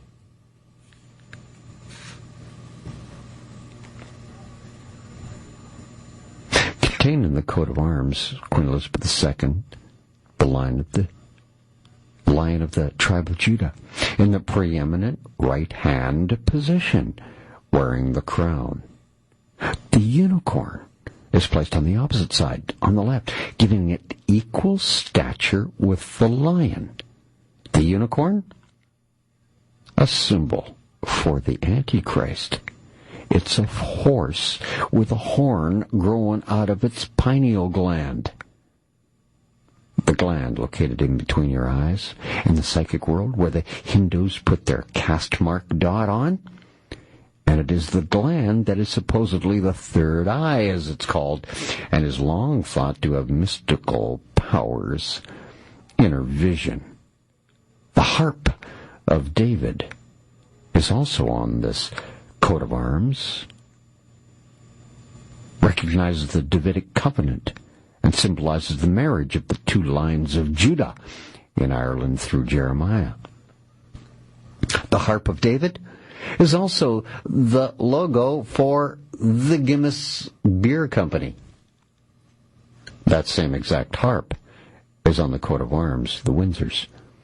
The houses of Lancaster and York fought over the right to be king or queen, used red and white roses, balance of red and white, Ida and Pingala, you see, masculine, feminine, alchemy. Red and white, springs of Avalon, balance of inner and outer worlds, feminine and masculine is red and white. The unconscious and conscious mind it represents also. The war, called the Battle of the Roses, was really the battle that decided which side, the mother or the father, whose DNA would decide the path of the true lineage of the bloodline for kings and queens. In the United Kingdom, Queen Elizabeth's official title, Elizabeth II, by the grace of God, of the United Kingdom of Great Britain and Northern Ireland, and her other realms and territories Queen, head of the Commonwealth, defender of the faith. Oh, excuse me, what faith? Judaism and Christianity, of course. Prince Charles has said, in a famous quote, that it should actually say defender of the faiths with an S, leaving out no religion, blending them all into the coming New World Order religion, where all religions become one. Luciferianism, devil worship. When I return, the word Celt. Another word for Israelite? That next on Talk Radio, AM 640. It's the Spaceman. This is AVFS. Back with more in a minute. I'm the Spaceman. It's Talk Radio, AM 640. Communicate by email. Spaceman at 640toronto.com. And space at 640toronto.com, of course. Thanks for the one you sent. The word Celt is another word for Israelite. Celtish, British Israelites by birth. For example, people of the covenant in the Torah, in the Bible, and in the Ark. And the word British is not English at all. It's Hebrew. Brit, or Beret, meaning covenant in Hebrew. And in Welsh, Ish means man or people of the covenant. British. So put Brit and Ish together and you get the word British, meaning the people of the covenant. In other words, the people, Israel of the covenant. Jacob, Israel's fourth son, who was called Judah, had twin sons. I talked to them early in the show. Zara, Pharez. You can find this Genesis 38, verses 28 through 30. When the twins were due to be born, Zara put his hand out of the womb first, they're twins, and the midwife tied a red cord around his wrist to mark the firstborn, and the one with the legitimate birthright, you see, would get more than the second. But Zara, of the red hand, still in the womb, pulled his hand back, and his brother Pharez was born first, and so Zara was born second, and his birthright given to Pharez. The name Pharez in Hebrew actually means breach. Because Zara lost his birthright, he went into exile to Iberia, the Hebrew land, and built Zaragoza, which means stronghold of Zara. Later on, the Israelites' traditional enemy, Babylon, and then Rome, the new Babylon, invaded Iberia, which is today Spain, and drove the Zarites of the Red Hand to the north of Spain, to Galicia, Biscay, and left Iberia, and sailed to Hibernia, the Hebrews' new land, Ireland. This is where they're drilling all the oil out of, too. Yes, this is where the infamous Red Brigades come in, too, in Ireland. You see, the red hand, the firstborn, a red cord tied around the wrist to mark the firstborn, is the Kabbalah binding. You see Madonna wear it. You see so many stars on the late-night talk show hosts with the red band on the wrist. The Kabbalist. Meaning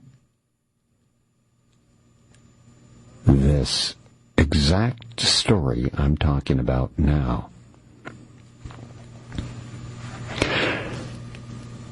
In Jerusalem, from Zara's brother Pharez came the line of David and Solomon, whose symbol is the Star of David. The hexagram I told you about at the start of the show, the Star of David, or more accurately, the Seal of Solomon, is on, are you ready? The Ulster flag.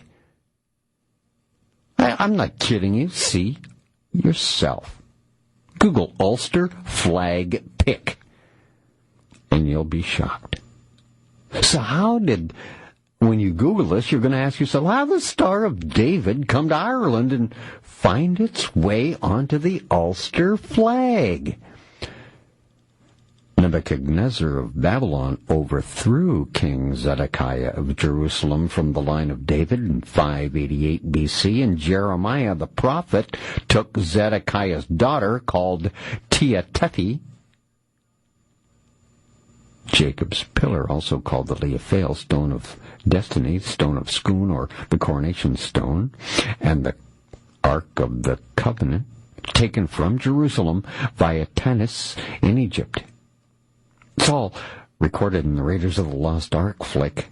Covers a bit of this history. They were taken through Gibraltar, Galicia, Cornwall, and brought to Ireland for safekeeping. Anyway, so story goes, Tehaphthi was a daughter of Zedekiah. With the help of the prophet Jeremiah, one of the last surviving members of the royalty of the house of David, a princess of Israel, Tehaphthi, came to Ireland by way of Egypt. She married the High King of Ireland, and they both reigned, passing on the Israelites and Gnostic Druid Essene teaching and tradition. And that's how the Star of David got on the Ulster flag. The legend is she is buried somewhere at Tara, along with the Ark of the Covenant.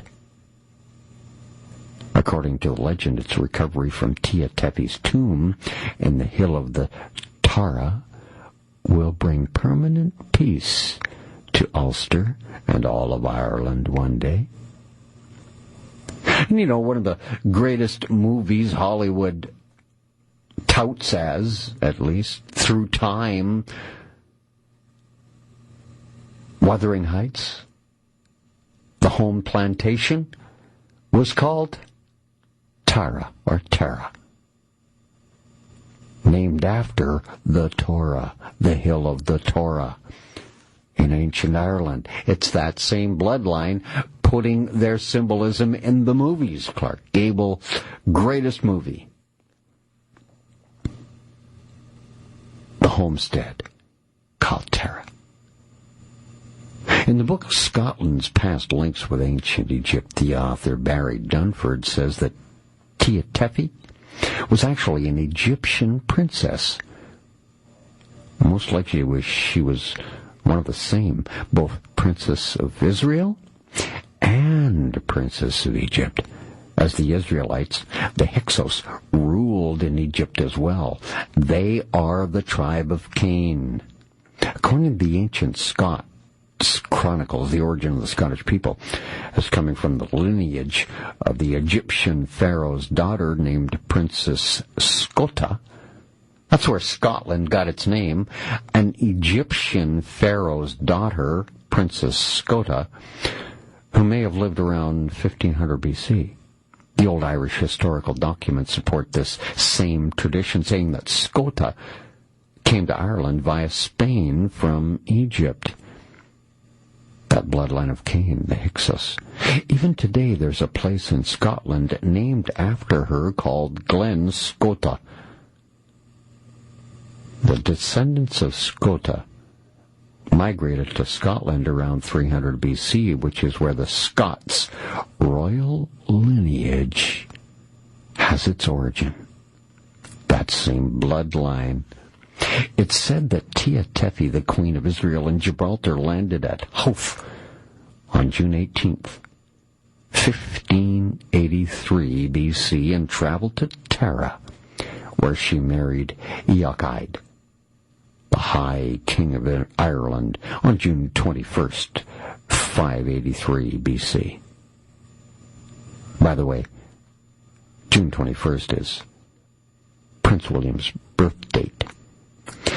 Eochaid was from the bloodline of Judah, Zara of the Red Hand, and Tia Tephi was from the line of David.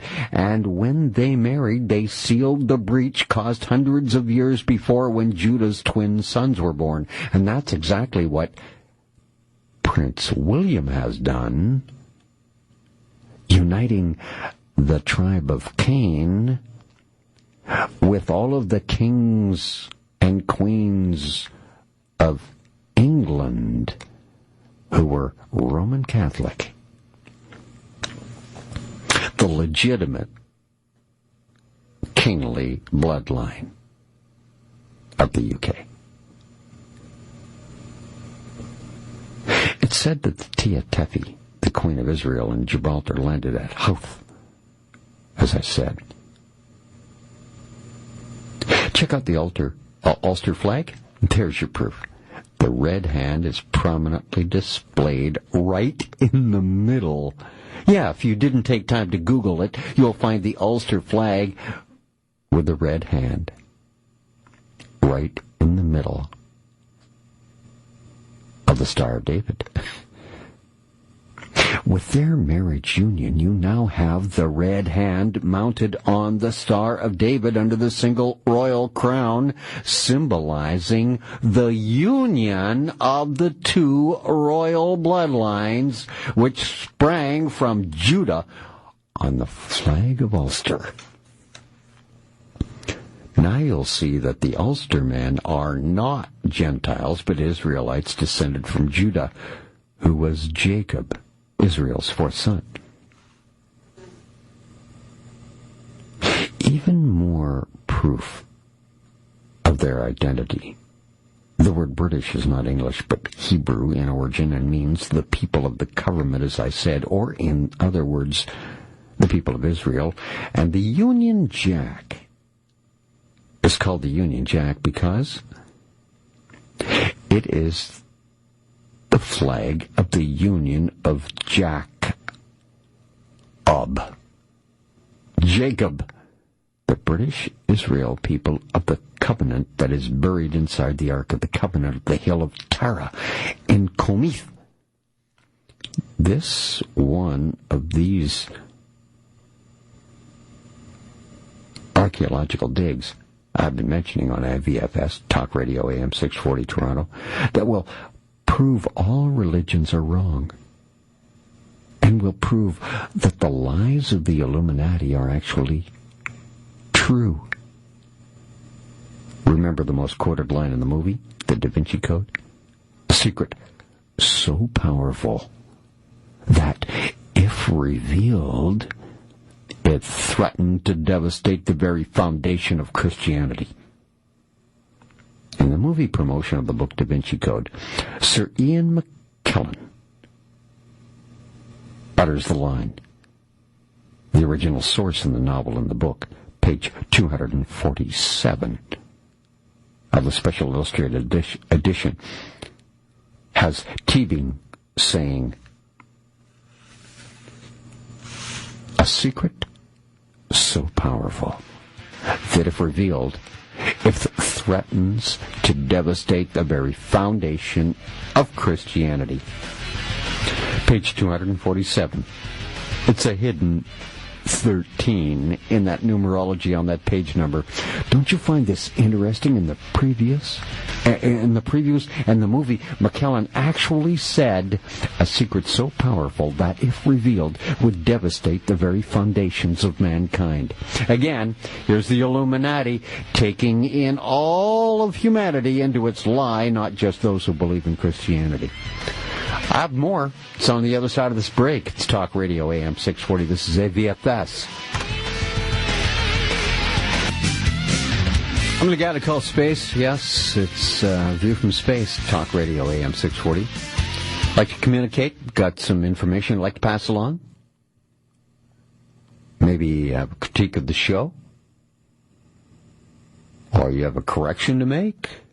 Or if you just want to email me, tell me which part of the world you're listening to the show in, please feel free. Spaceman at 640toronto.com or space at 640toronto.com. Thanks for the one you sent.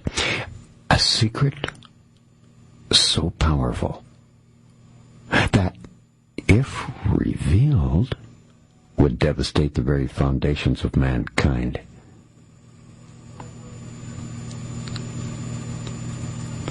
When the Ark of the Covenant is dug up from Tia Tepe's tomb on the hill of the Tara in Ireland, it will bring permanent peace to Ulster and Ireland in fulfillment of his prophecy in the Book of Tepe, Queen of Tara, and Gibraltar is the book, to his people in Ulster and Ireland. The people of Southern Ireland are not Gentiles either, as they have been wrongly taught by the Vatican, who wanted them all to be Catholics, but are also Israelites, descended from the Judah's brother Dan, the fifth of Jacob's, Israel's sons.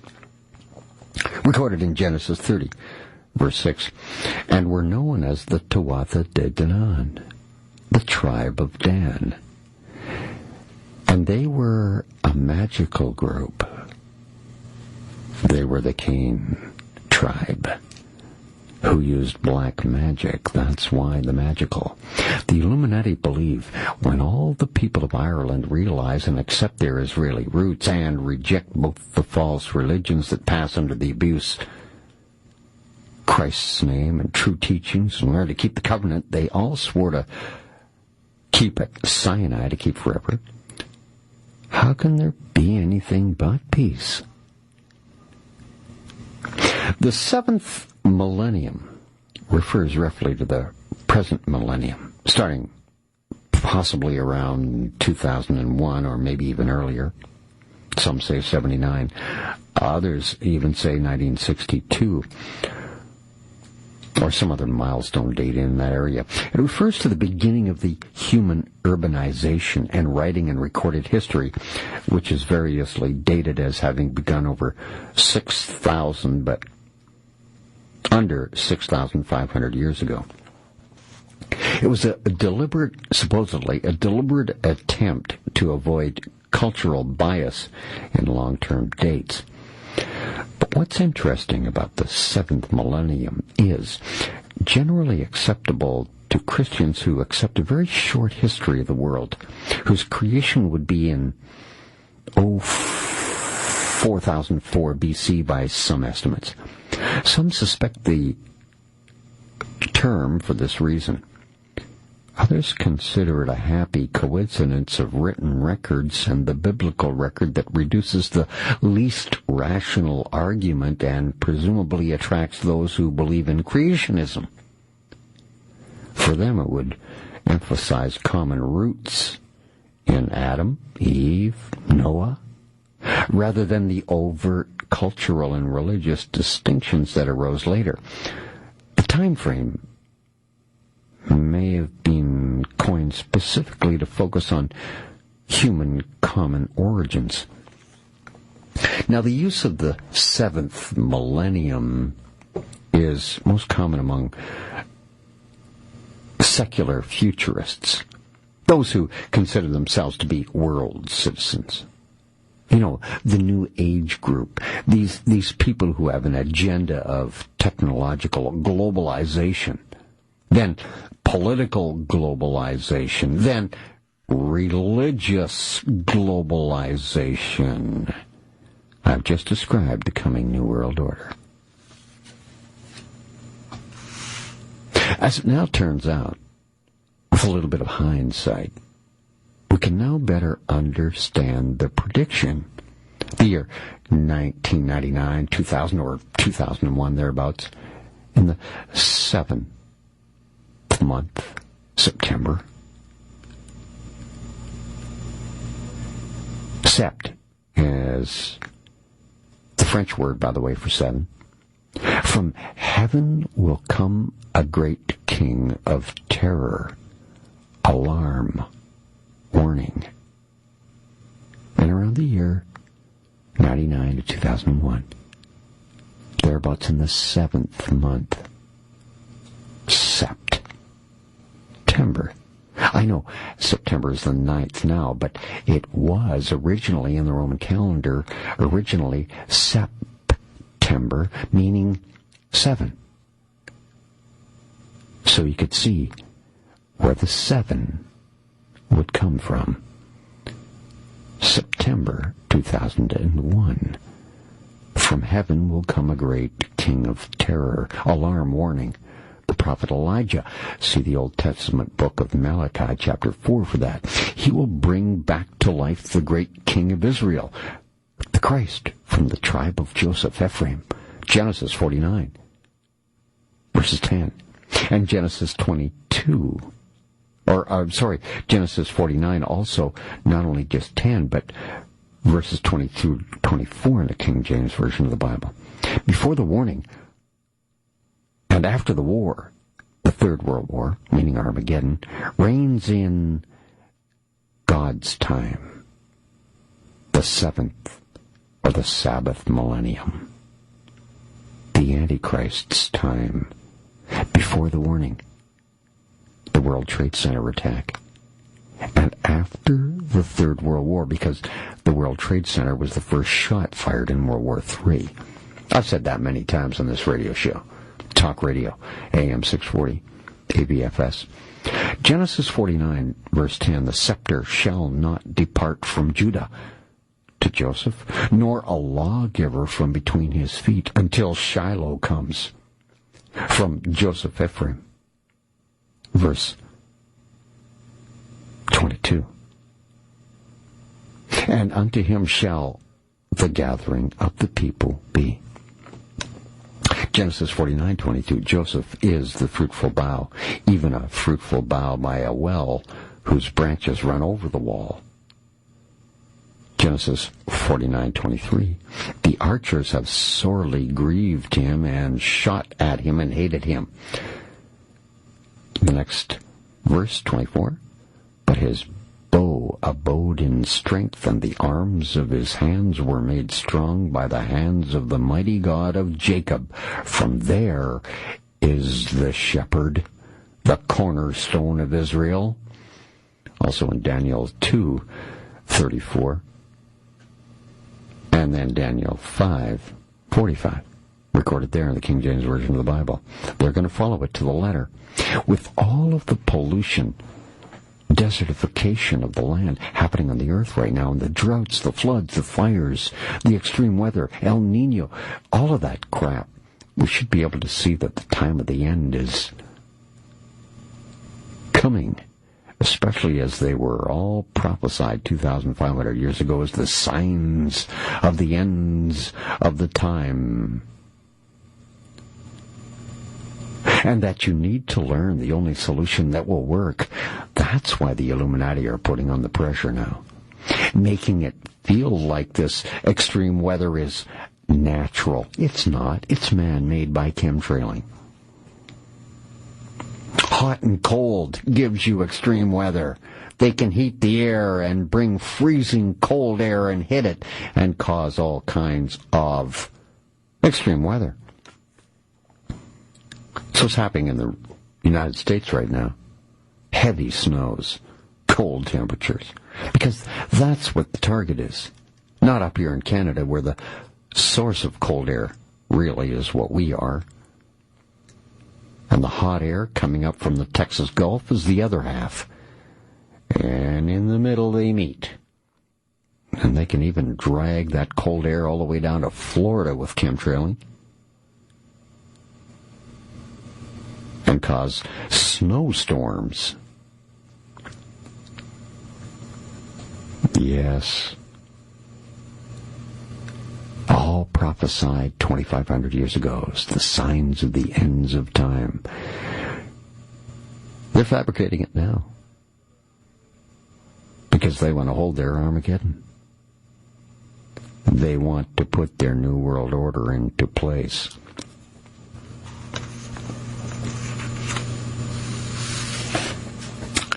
Yes, the Christ appears to think that you will fail because in the list of the survivors in Apocalypse, Revelation chapter 7, the tribe of Dan does not appear.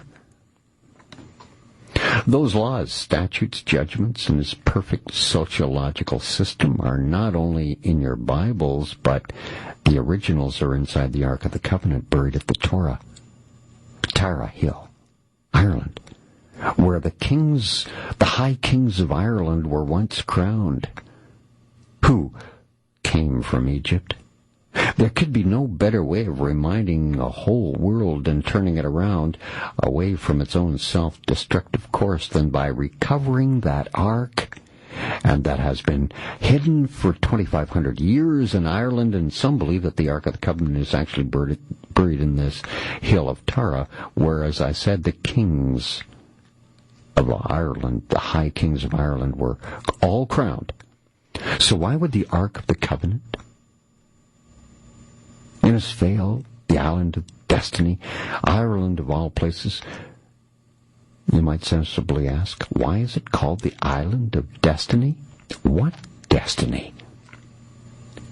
It's all in the prophecies. The short answer is for safety and to keep it from the Babylonians, the Medo-Persians, Alexander the Great, the Romans, and more recently, Christianity itself. The longer answer is to fulfill his prophecies, which rule your destiny, and also for his future role in bringing peace and unity to Ireland when it's recovered, and for Ireland's final destiny.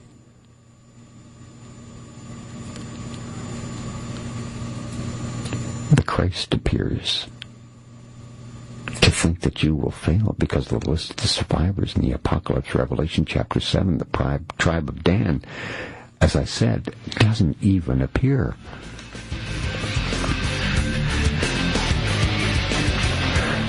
But why bring the Ark of the Covenant to a country where people believe that they're Gentiles?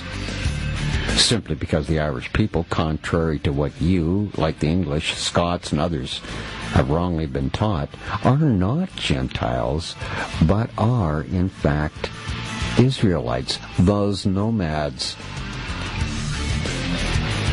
Irish mostly descended from Dan and came to Ireland at various times. More on the other side of this break. Talk Radio AM 640. I'm Space. Spaceman, Talk Radio AM 640 at AVFS. And final segment of tonight's show. So as I was saying, prior to the Tuatha De Danann, the tribe of Dan, who was the fifth of Jacob's 12 sons. Prior to the Danans were the Numidians, sons of heaven, who came from Carthage, which was a Phoenician Danite settlement or sanctuary called Nimid in what is now Tunisia. The Phoenician sailors of ancient history were mostly Israelites from the tribe of Dan, Cain's tribe, Gad and Simeon. Phoenicia was a region, not a country, just as Europe is a region. It's not a country. Gibraltar was and is today populated by the Gadites, the Galileans, as they were called in Geoffrey Keating's book, The General History of Ireland. The Gibraltarians are cousins of the Irish.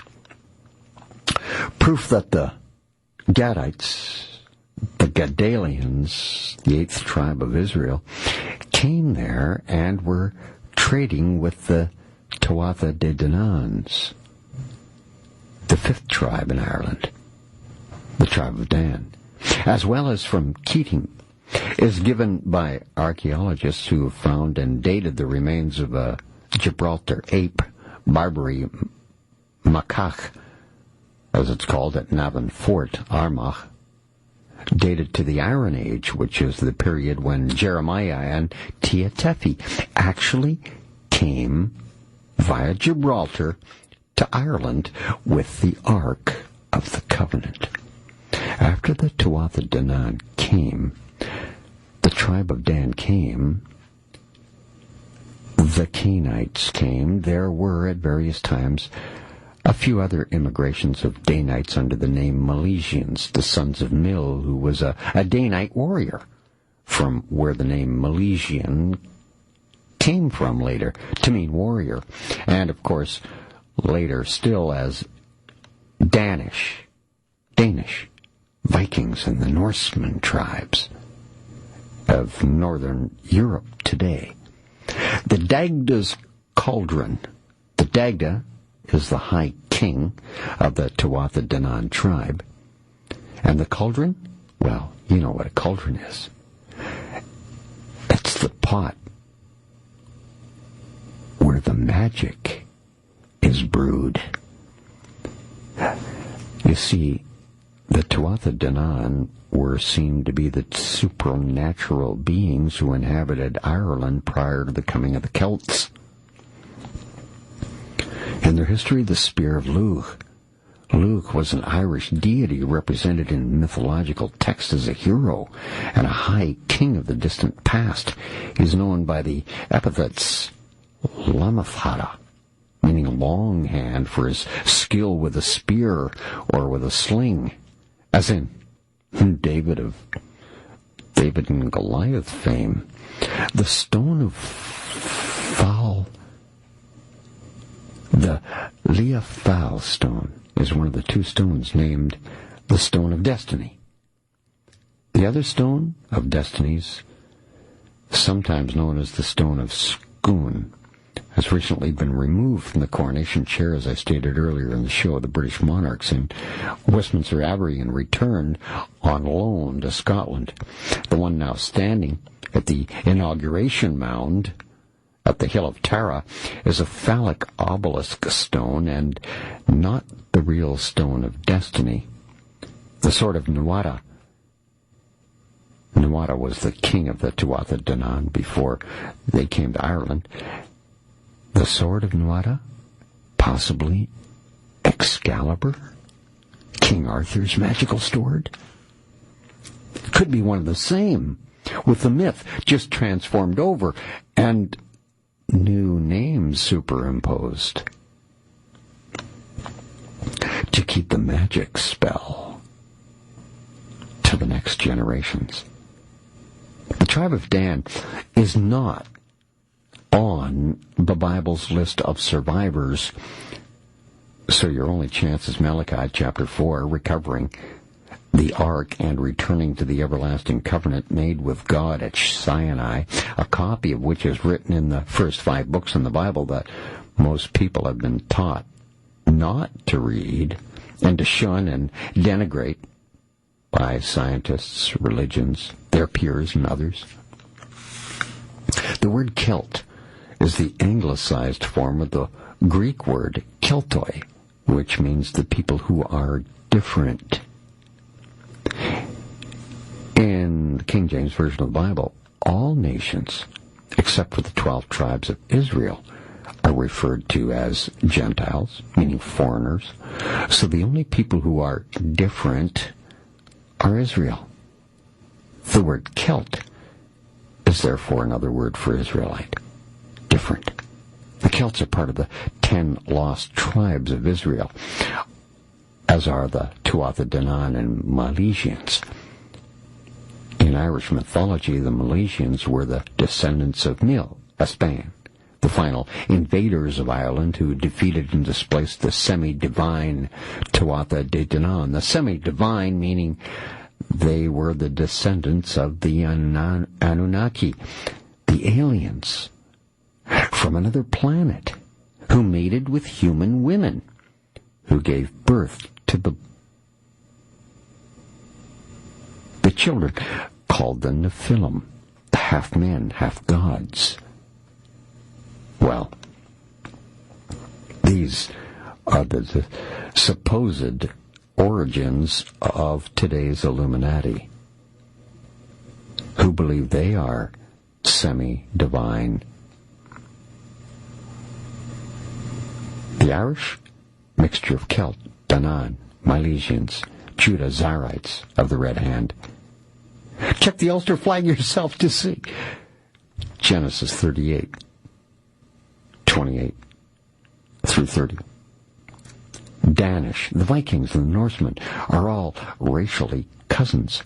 Another book worth reading is going to confirm all that I've said. Irish Israelite ancestry. It's the O'Neills of Ulster. It's a great book.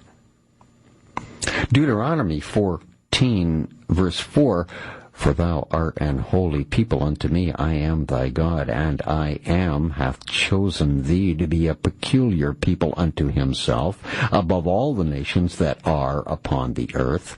It's meaning special, meaning different. Genesis 38, 28 verse.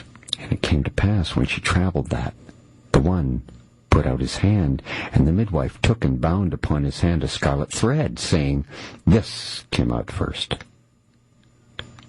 Genesis 38:29. And it came to pass, as he drew back his hand, that behold, his brother came out, and she said, How hast thou broken forth? Why hast thou made this breach against thee?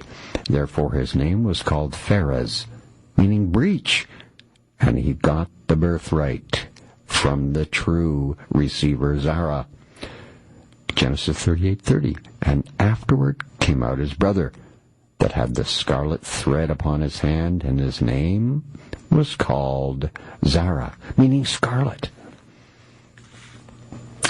Therefore, the Celts, according to the Bible, are Israelites. The Irish Celts held 3 sacred assemblies every year at Tara: Jern Beltane, Lunasag, and Samhain, Halloween, which assured there was lots of corn and milk, freedom from conquest, the enjoyment of righteous laws, comfort in every house, fruit in great abundance, plenty of fish in their lakes and rivers, exactly as God guaranteed Israel in the Torah, if they kept the covenant. Also, during the Feast of Tara, the kings of Ireland used to settle the affairs of Ireland for 7 years, so that debts, suits, and adjustments used not to be submitted for judgment until the next feast, 7 years later, which the Torah calls the year of the I Am's release, when all debts are forgiven every 7 years. This proves that the Irish Celt law was based on the Torah, and it's further confirmation that the Celts are the ancient Israelites of the tribe of Dan, the Tuatha De Danann.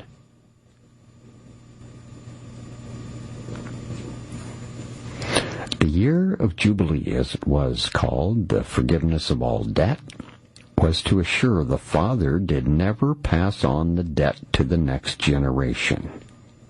Right now, the old way is still in play and punishes the next generation heavily because it has to also pay the interest rate, the usury fee on the loan of the father, and debts are passed on from father to son.